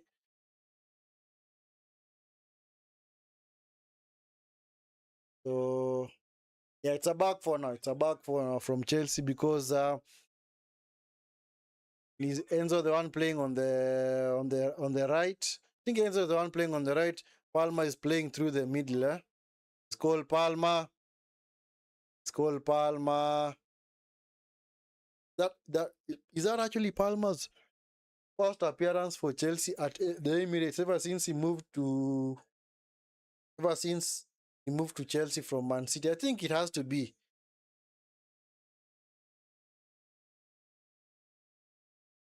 Caicedo, nice pass into Gusto. Well defended by Hincapie. It's gonna be a free corner. Yeah, Gusto actually made a wonderful run, intelligent run, was well found by Caicedo.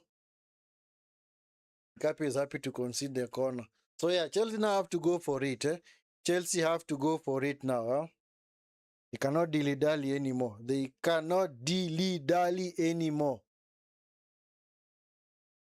And it's a corner to be taken by Enzo Fernandez. Enzo Fernandez, the box to Cucurella. Cucurella over the bar. Cucurella well over the bar, man. And your idea noted from Cucurella. Nice idea, though. Nice idea from Cucurella.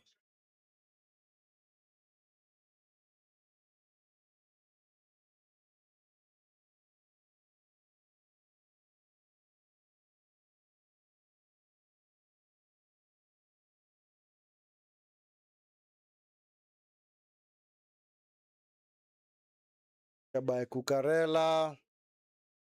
Kicks the ball straight out of play. What the heck is he doing?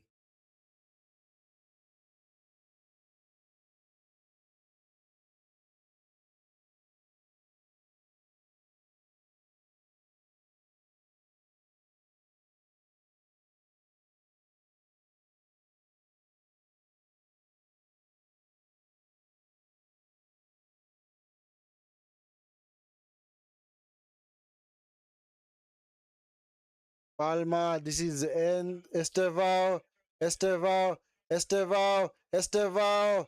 This is Caicedo. Sorry, that was the Enzo Fernandez, not Caicedo. Over the bar.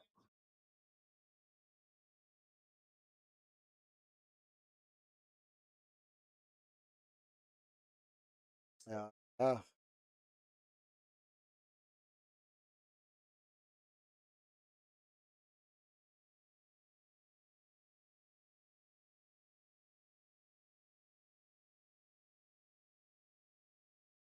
Started by Kepa. Yeah, Chelsea seem to be the ones now having the better chances. Palma, Declan Rice put a foot in. So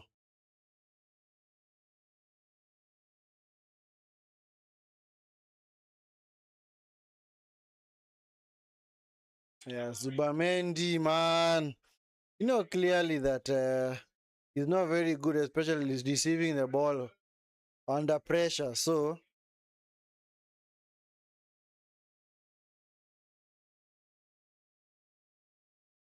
who knows? Maybe I don't know. Maybe one goal will be enough in this game. João Pedro, was he foul? No, he wasn't. It seems like one goal may be enough in this game, from either side. If Chelsea were to score it, then I think Arsenal honestly gonna panic. You're gonna see the tactical change from Arsenal. They'll just be happy now to see where they can actually get corner after corner after corner. Was that a foul on Gabriel? No, it wasn't.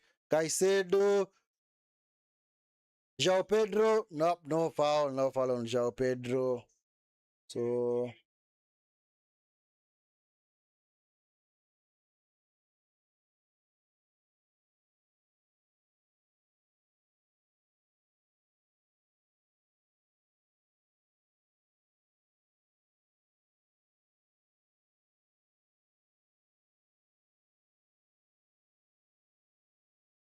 this game, man.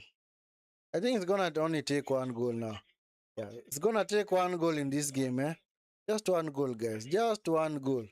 Just one goal.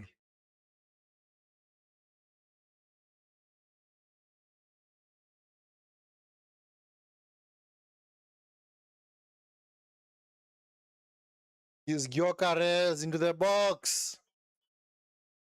To the header.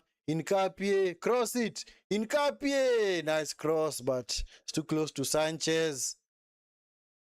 João Pedro. João Pedro back with Estevao. Yeah, so Kai Havertz about to come on for Arsenal. I think in place of Gyokeres.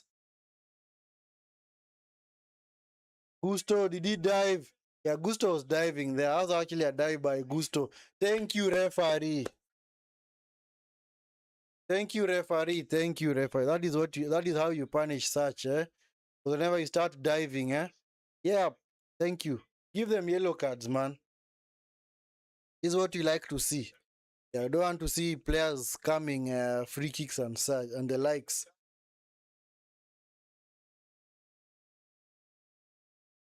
So yellow card for Gusto for the dive. So when is Kai Havertz coming on? Yep, Kai Havertz coming on to replace Gyokeres. So at least Havertz is I think Havertz is way more effective out there than Gyokeres. Gyokeres rather.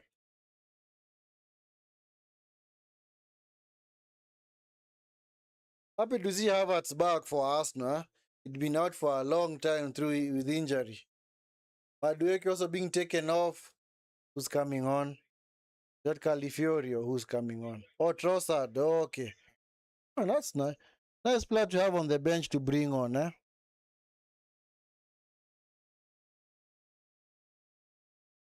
Yeah, Trossard.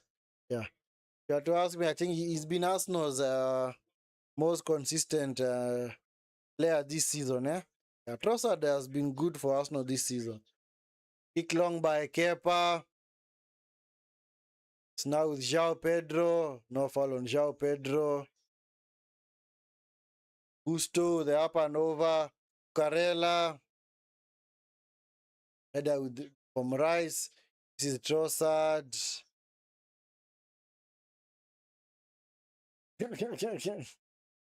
What the hell is Caicedo doing, man? That ball out for a corner? No, it wasn't. It wasn't out for a corner, so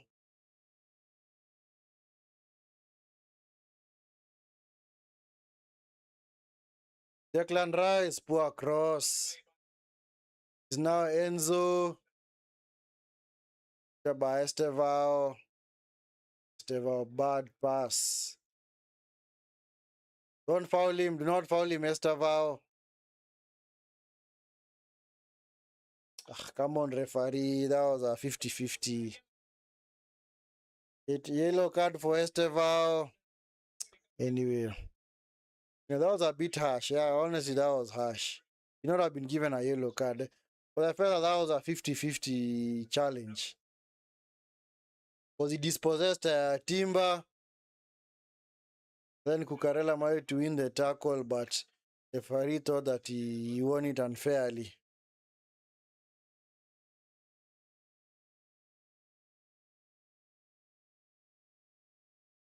So, who else can Chelsea bring off the bench? They only have Magui and Garnacho. Not really much firepower out there. I don't know where Pedro Neto is. Honestly, I don't know. Where is Pedro Neto?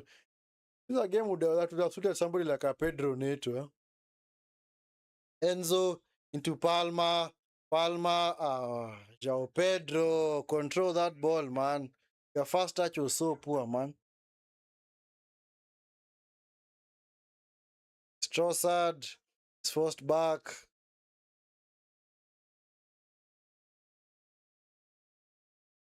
It's Gabriel. Eze. Oh, Eze was even playing, man. This guy has been so quiet today, man.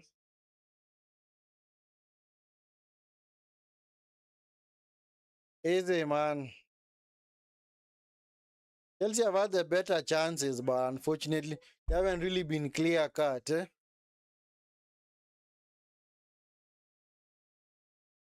What the heck is Rice doing, man? Seems like Arsenal have run out of ideas. Garnacho about to come on. Whom is he gonna replace? It's either Enzo Fernandez, Santos. Yeah. So either of those two. But I think they should actually replace him with Santos. Yeah, Pedro, man, why are you always just wanting to go to ground so easily? Come on, contest for the ball, man. Sort of foul on the heck is going on there? Why is Havans on the ground?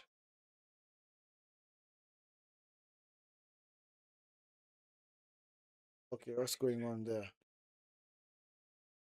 The challenge off the ball.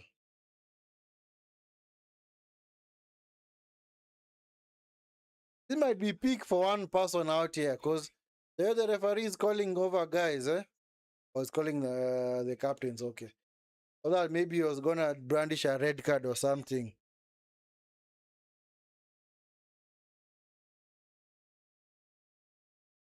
He's telling them, you know what?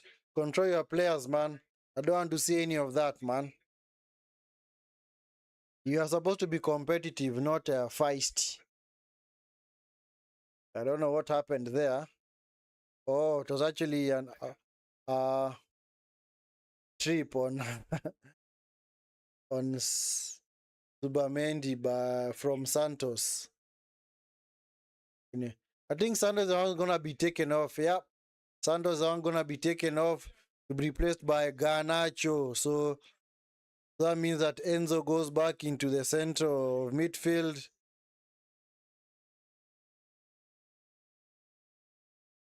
And then, of course, Garnacho is the one gonna play off the left. And you at least they're bringing on more direct players. See whether they can. They're actually going for it now. They have to go for it. It's Gusto. This is Estevao. Estevao now is in natural position. He's Cole Palmer. João Pedro. Unable to get the ball back. Picked up by Estevao. Picked up by Cole Palmer. Loses out. Cleared by Kepa. Out of play. Yeah, Rice looks knackered out there, man. He looks tired, man. Simply just trying to gasp for air. Rice, ever present performer for Chelsea, rather for Arsenal. So you'd expect why he's knackered. Estevao, better be careful. You're already on a yellow card. What the heck is Trossard doing? Looking for Eze. Nice pass by Eze.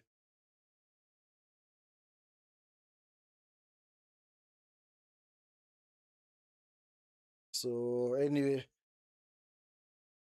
yeah, I think it's now Arsenal is now the team that is playing on the counter. I'm just happy to sit back now. Yeah, clearly they're playing on the counter now. Eze, was he fouled? Yes, he was. Eze was fouled by Chalobah. It's gonna be a free kick. Yeah, 15 minutes left. 15 minutes left. Yeah, both teams have actually performed well defensively, but I think it's more or less a case of both attacks being nullified by their respective defenses. So you can't really say that the defenses have been so upboard and very good today. No, it's just that any kind of threat from either attack has just been nullified by the defense so easily. So you can't really say that both defenses have been on top. And it's a set piece opportunity for Arsenal. I think if they are to score this, then game over. They decide to take it short into Trossard. Why didn't they cross it, man? Oh, Zubimendi to the box. Blocked by Cucurella, man. Yeah. Wonderful header, man. It's a big chance.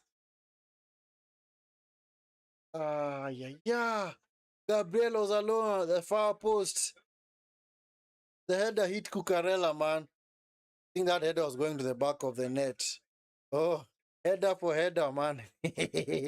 Was actually, yeah. It was actually goal bound. Actually, that was going in. It was going in. Because it seems like Sanchez was wrong footed. So this is a Saliba. Bad pass from number 29, Havertz. By João Pedro. Is now Garnacho. João Pedro. Enzo. Chalobah. Now with the Fofana. Back to Enzo. It's now with Palma. Nice touch from Caicedo. Palma, Enzo. Chelsea have to go for it now. Palma, Estevao, João Pedro. It's a free kick. Free kick to Estevao. Oh, man. Wonderful opportunity for Chelsea, man. Yeah. Foul on Estevao by Gabriel. Eesh. He's actually called Palma territory, He's called Palma territory, man. Either Palma or Estevao can take it, or even what's the name of this guy? Enzo Fernandez. I think they should give it to Palma. Give it to Palma. Give it to Palma. Give it to Cole Palma, man. It's a very good chance for Chelsea. Very, very good chance. I don't know what they're going to do from this. If they actually they take that free kick very well, it's flying to the back of the net. Yeah, please don't give it to Enzo. Give it to Palma. This looks like Palma territory. Palma is one who's very good off those from those set pieces and those free kicks. I don't know why Kepa is standing like that. Why is Timber being forced back by Fofana? I think maybe Timber is trying to block that post because they expect the ball to one of the attackers to try and place it there, but it's actually walked away. So I don't know what Chelsea player, I don't know what Fofana is doing. Maybe they're trying to unsettle. But anyway, this is actually a damn tactic because if let's say maybe the keeper was to punch it, these guys are already in an offside position. So neither one of them can actually now touch that ball. So yeah, get out of that offside position. Get out from that offside position. I don't know what they're doing there. Don't know honestly what they are doing there, man. Hey,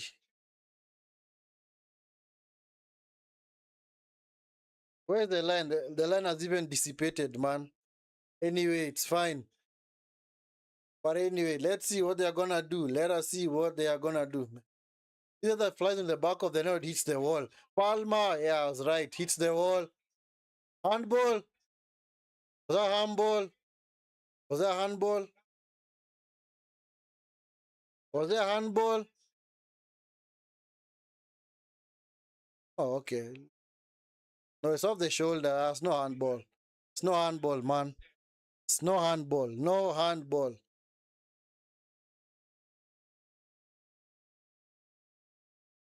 Of course, there's a VAR check.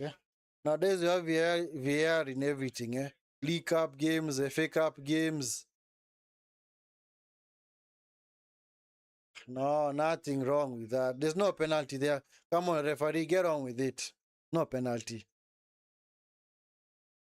Yeah, Martinelli's arms were very, very closely tucked to his body. So, anyway, corner to be taken by Enzo to the box. Caicedo just wide. It was actually for Fana. Ah, man. Another chance for Chelsea. Another chance for Chelsea.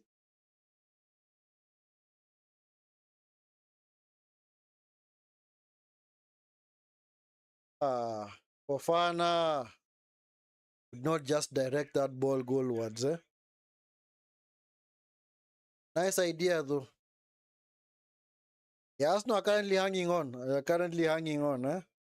We know Chelsea the second half.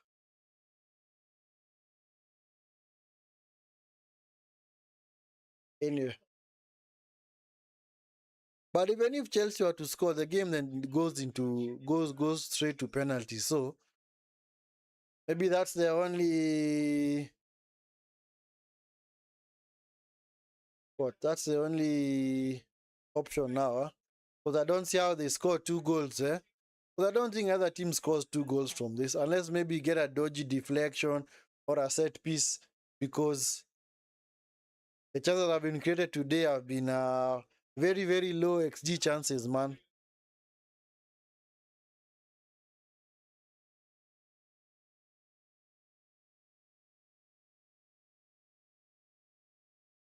Martinelli is gonna get to it. Yep, he's gonna get to it. What the heck is Gusto doing, man? Didn't see Martinelli. Cross it. Picked up by Palma. Now with João Pedro. Hey, João Pedro's older player has been so good today. Palma. Palma. No foul, man. Come on. Come on. Let's go.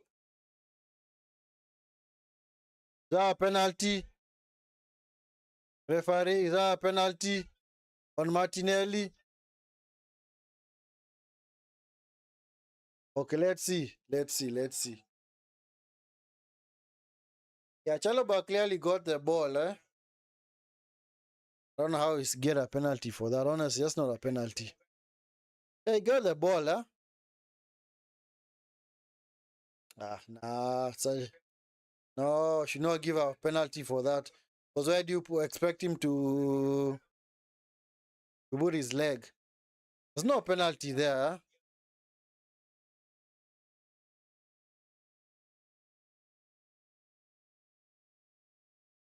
Anyway, I don't know. Come on. They should not give a penalty for that. Come on, referee.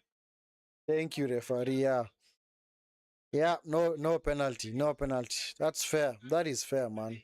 Of course, that's also not gonna happen as the game progresses because both teams are now gonna just try and scrap for some of those decisions, looking for any feed of any scraps. This is Fofana. Fofana coming forward. And the rain is coming down now. Estevao. Back to Fofana. Fofana into Gusto. Gusto. Come on, Gusto. It's a game that needed somebody like Aris James. I don't know where he is. I don't know. Maybe he's injured. Because in the past, actually been a substitution that Chelsea have made. Either Gusto for James or vice versa. By Caicedo, fouled by Zubimendi.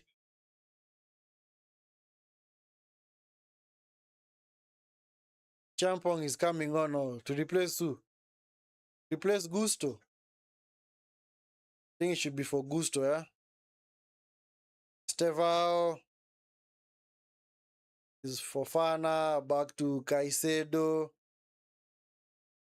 Caicedo to Chaloba. Corella attacks inside. Is Garnacho. Is Enzo. Caicedo. Fofana. Estevao. Estevao cuts inside. Crossed into the box. Head away. Picked up by Cucurella. Back with Caicedo. Now with Gusto. And Chelsea have just had moments. They've just been keeping the ball there, but they've not really been attacking, rather threatening this Chelsea Arsenal defense. So I don't know how they expect to unlock this defense. That's why I kept on saying you need to move the ball a whole lot quicker. And we'll be waiting for these Arsenal players to get back into shape. Enzo, this is Estevao. Estevao. It's now there for Fofana. Fofana. Cleared by Gabriel. Yeah, just Arsenal are just happy to clear the ball. Just happy to clear the ball into touch. Yeah, Gusto's been taken off. Gusto has been taken off.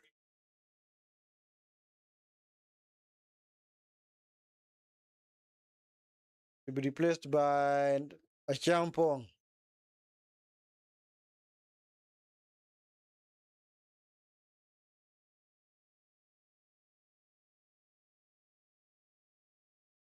Oh.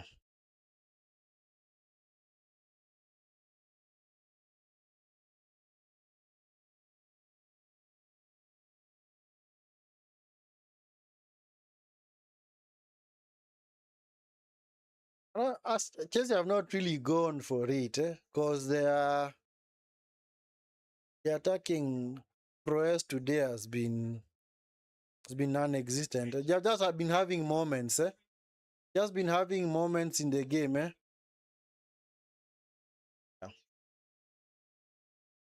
I think maybe the game is going to end this way. Yeah, because Chelsea have only had one shot on target. A shot by Enzo in the first half. Since then, no other shots. Yeah. In fact, I don't think the second half has had any shots on target.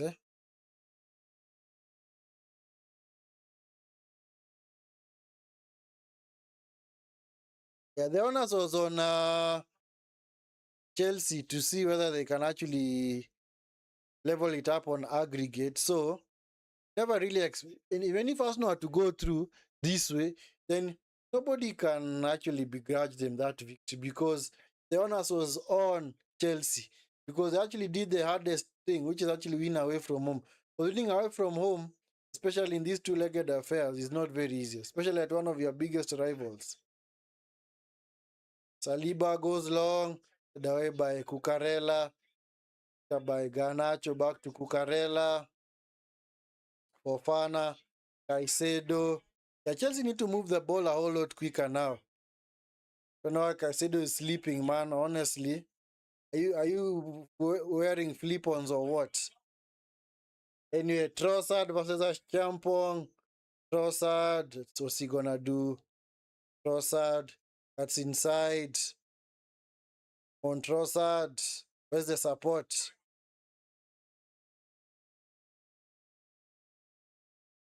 were able to get past Garnacho, Cucurella, Garnacho. Garnacho was not the first chance for Garnacho to run at Timber. Is Enzo. Is Enzo. Enzo, shoot! Enzo over the bar, man. That was a chance. Honestly, that was a chance for Enzo. That was a chance, man. And how many minutes? 6 minutes of added time. 6 minutes of added time. 6 minutes for Chelsea to find an equalizer on aggregate and see whether they can take the game into penalties. 6 minutes, man. Maybe Enzo should have borrowed a page from Cunha's book, because Cunha was the one who had such an opportunity 2 weeks ago against Arsenal. So maybe he should have attempted that as well. But actually, that was Cunha, we call it Cunha territory. I don't know why Enzo just skied that ball way over the bar. Kepa taking his sweet time. Yeah, it's not in a hurry, man. They're winning. So don't expect them to take other to be in a hurry. Why should they be in a hurry? Why should they be in a hurry? It's upon Chelsea to get the ball and see whether they can actually level it up on aggregate. Enzo with the header. João Pedro, poor touch.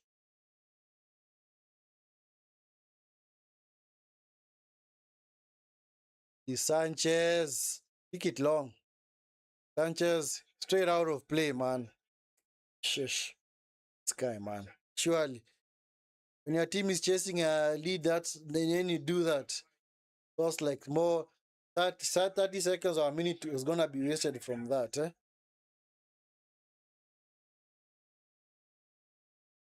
Just not want to make more changes.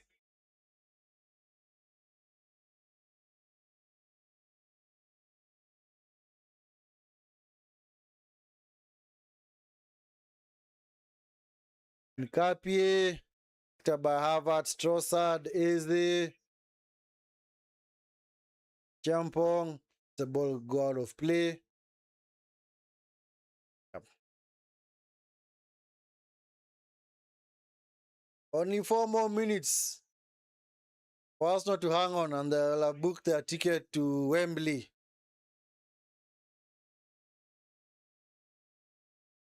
These are the first time Arsenal will be back at Wembley since 2020, I think. 6 years ago. That was the last time they were at Wembley. That was the last time they were at Wembley. Actually in the FA Cup final. They won against, was it Man City? Yes. First ever trophy for Mikel Arteta. 6 months into his job. This is a Palmer. Palmer blocked.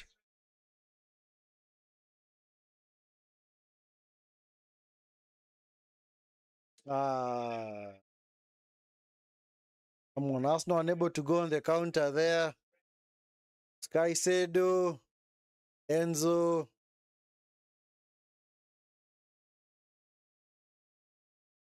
Champong, Estevao. It's now with Caicedo. Come on. Chelsea, the time where you need to be smart now. Move the ball a whole lot quick and don't give away silly fouls. Do not just give away silly fouls. Garnacho, come on, cut inside, man. Yeah, clearly not gonna beat him for that. On the outside, Enzo, this is Chaloba. Everybody is forward from Chelsea. Garnacho, this is Chaloba. Caicedo, looking for Garnacho. Chaloba, Enzo. João Pedro is fouled, man. Sorry, not fouled. He was actually pushed in the back, but the ball, what? Not the ball, but yeah, went down too easily. Caicedo, come on, move the ball a little quicker, man. Estevao, well defended by Hincapie, man. Yeah, stick to him like glue, man. Don't give him a yard of space. João Pedro, Fofana. Is it gonna end up? Caicedo, the box, blocked by Trossard. Yeah, this has to be their last chance now, huh? Very few chances, rather, around a few chances for Chelsea now in this game. Eh? I think they're only gonna have one decent chance now. Bucarella, Caicedo, bad pass. Don't foul him. Don't foul him. Rice supposed to go long. Yeah. Don't foul him. Don't foul him. Yeah, Martinelli, yeah, go and put pressure on, huh? But it was a bit unnecessary. Enzo played centrally, man. Can see. Palma coming forward. Palma lays it off to Garnacho. Garnacho, man, just gives away the ball like that, man. Yeah. Sanchez, fast to the ball. It's picked up by Garnacho. This is Enzo. I think it's going to end this way now. I don't see any way Chelsea are going to maybe get a goal here. I think Arsenal have done enough, eh? Fair. Yeah, sometimes we just need to get to the final, man. Don't need to be flamboyant. Caicedo, Estevao, back to Caicedo. Blocked by Trossard. Was Cucurella in an offside position? Oh, he wasn't. So he was on offside position, huh? But then he was onside. Caicedo to Fofana. Easy for Kepa. Yep. Told you. Yeah, I don't see how Chelsea get a goal in this because they have not also threatened Kepa at all. Eh? It's been just half-hearted attacks. Just keeping the ball in front of the Arsenal defense. Not really doing much with it. Just to be their last chance now. Bad pass from Cucurella. Picked up by Trossard. Yep. There you go. Come on, Rice. Ah, there you go. Kai Havertz. Kai Havertz. Havertz. Go. Oh.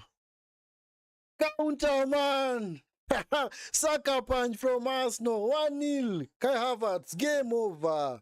Game over, man. Game over. Kai Havertz comes back to haunt his former club again. So it was the easiest goal he'll ever score in his life, man. Easiest goal that he'll ever score, man. Easiest goal. Yep, that was always going to happen because all Chelsea central defenders were upfield. Chalobah and Fofana were in the Arsenal box.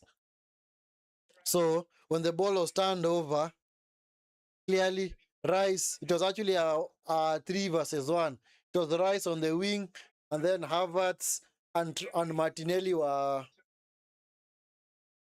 in Chelsea, deep in Chelsea's half, and it was very easy for them to score. Nice pass by Trossard into Rice. Yeah, that pass from Rice, though. Yeah, either Martinelli or Havertz would have scored, man. Havertz round the goalkeeper. Easiest goal, man.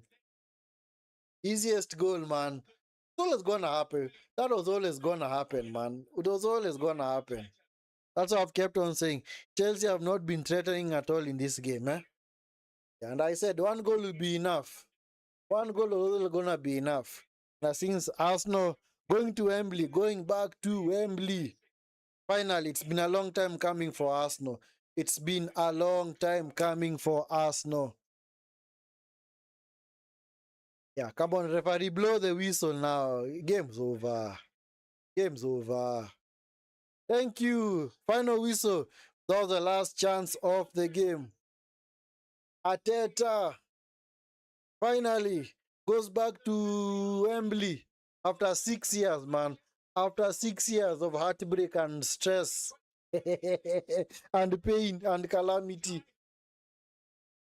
Finally, he goes back to Wembley, man. He goes back to Wembley. And who awaits? Maybe it's going to be Man City. Clearly looks like it's going to be Man City. It's going to be Man City in the final, man. Final's going to be played. When is the final going to be played? Let me check. FL Cup. When is the final? It's some date in whether the first weekend of March, or let me check. Carabao Cup final 2026. Oh, 22nd of March. Oh yeah, 22nd of March. It's a long way off, eh? That's like another 5 weeks. Actually, see, that's actually 6 weeks. 6 weeks from now. Oh, not even 6, 7 weeks actually. It's almost an entire month. Almost 7 weeks from now, eh? Sunday, 22nd of March, 2026. Let me check. By that time, will Man City have played Arsenal in the league? Let me check. So, like I said, these two are on a serious collision course. Man City and Arsenal. Serious collision course, man. Serious collision course. Let me check. When do Arsenal play Man City next in the league? Arsenal's fixtures. Let's see. March. Where are the games in April? Oh, wow. So that means Arsenal's game against Wolves on the 21st of March is now postponed because Arsenal are going to be playing in the League Cup final. So that means that Arsenal are going to either play Man City or Newcastle on that day. And then their next fixture, when they meet next, is now on the 18th of April. I thought those games are going to be closer together. But anyway, a bit far off. So 18th of March. So they're gonna play on, maybe they're gonna play on the 22nd. If Man City make it, then of course they're gonna play again on the 18th of April. So, but anyway, at least Arsenal have made it to the final. Yes, can't really say it was the best game of football. It wasn't really the best. It's a UCL KO blueprint. Get a result away, first leg, defend at home. Yeah, true. Very, very true. It's very effective. Very, very effective, man. That is all you need to do. Because I've always said, if you win the first leg away from home, then the second leg, even if you stink out the place, it's okay. You have already won the first leg. So it's now upon the other team to come out and play and see whether they can actually get the victory. That's what I was saying earlier. Man City, Arsenal, serious collision course, man. They might even play like 4 times again this season, because of course they have the league game, they have the Carabao Cup final. Because I don't think Newcastle are gonna turn it around. But if Newcastle do actually score first tomorrow against Man City, who knows? Because Man City are very poor in the second half, especially in games this season. They are very poor. Gunners on top. Yep. Yeah. So yeah, that's what I was saying. Man City and Arsenal, they are poised for a very, very great end to the season, because those two teams are gonna at least maybe they might even meet like 4 times this season. Because like I said, if either one of those teams manages to win their Champions League round of 16 game, then they are going to meet in the quarterfinal. And when is the quarterfinal of the Champions League? It's gonna be played in March. So let me check. Yes, because there might actually be so many games. There might actually be so many games for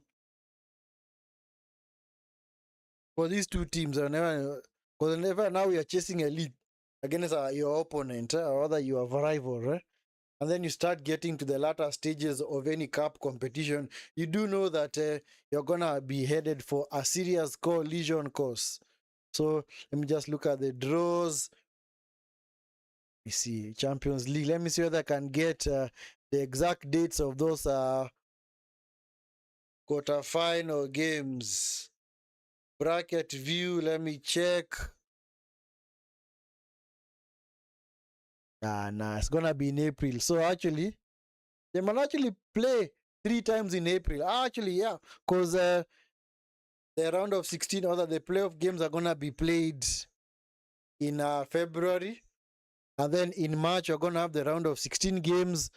Yes, and then of course, if those two meet in the quarterfinal, gonna be played on the week of 7th to 9th, and then 14th to 16th of April. So that means that Arsenal, if they do win their round of 16 tie, either against a Bodo Glint or Atlanta. No, not sorry, it's Dortmund or Atlanta.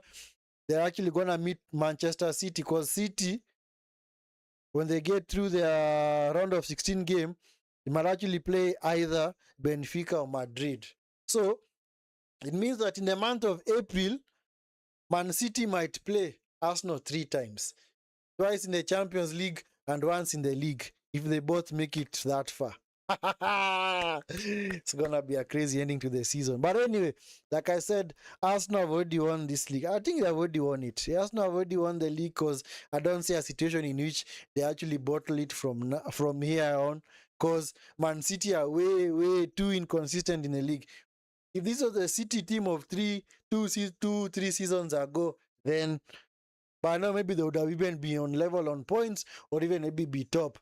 But because they are so inconsistent, and their next game is against Liverpool away, I don't see a situation in which Man City are gonna catch up to Arsenal, because Arsenal's hard games are out of the way.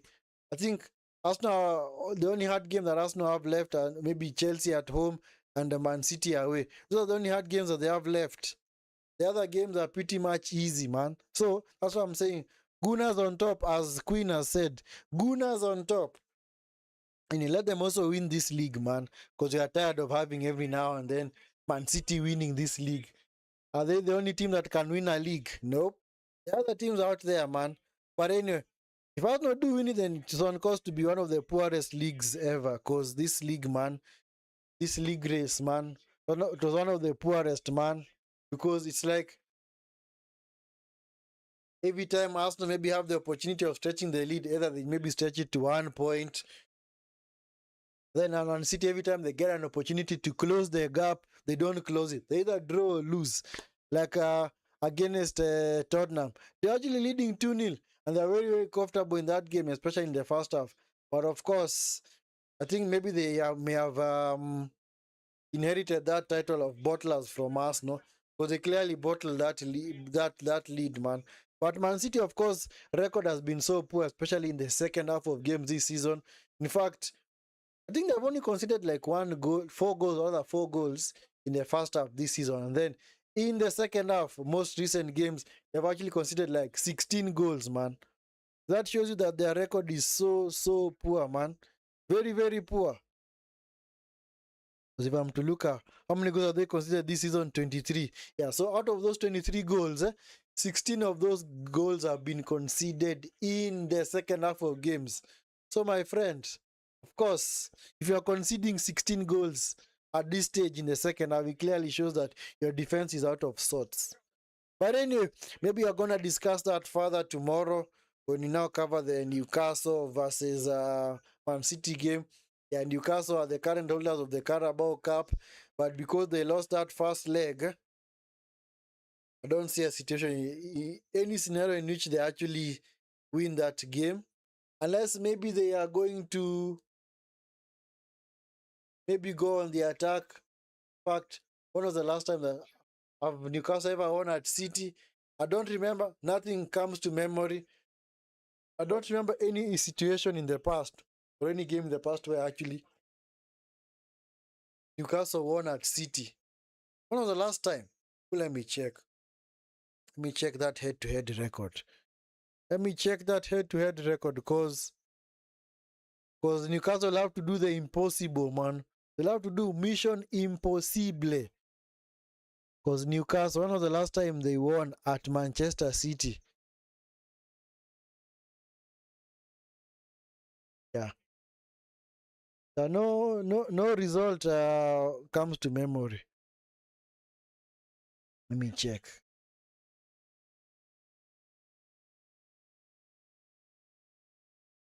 Hey, Newcastle, man. Fact. You have to go all the way back, even beyond 2010, eh? But let me check.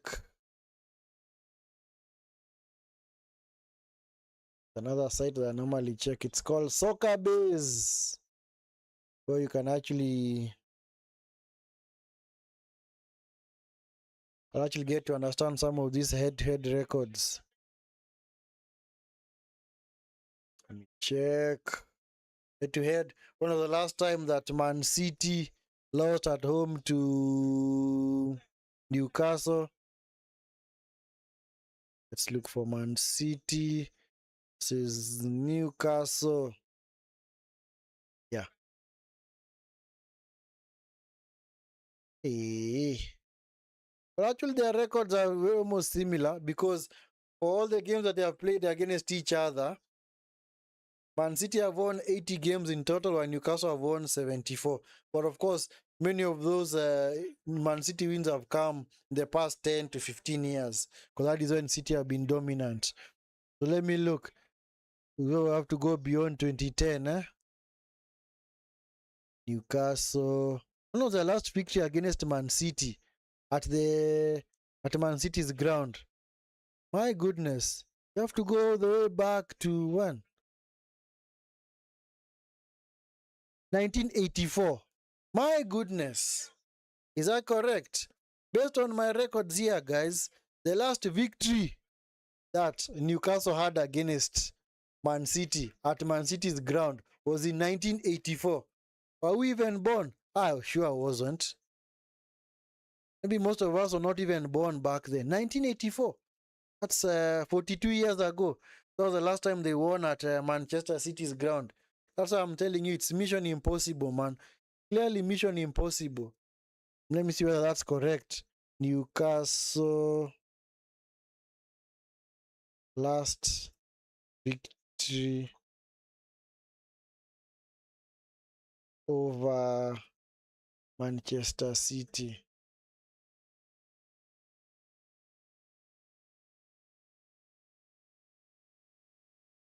Away. We check.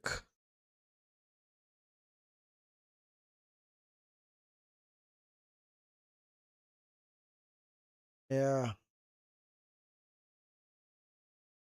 Head to head. Last 20 meetings, last 10 Premier League meetings. Yeah. It's actually 1984.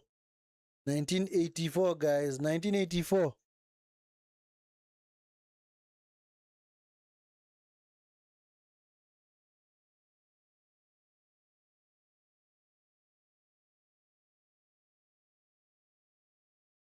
At City Stadium. We check.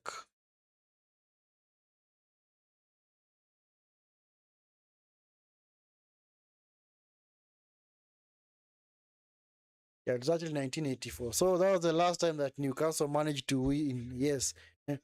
My parents were born in 1984. Wow.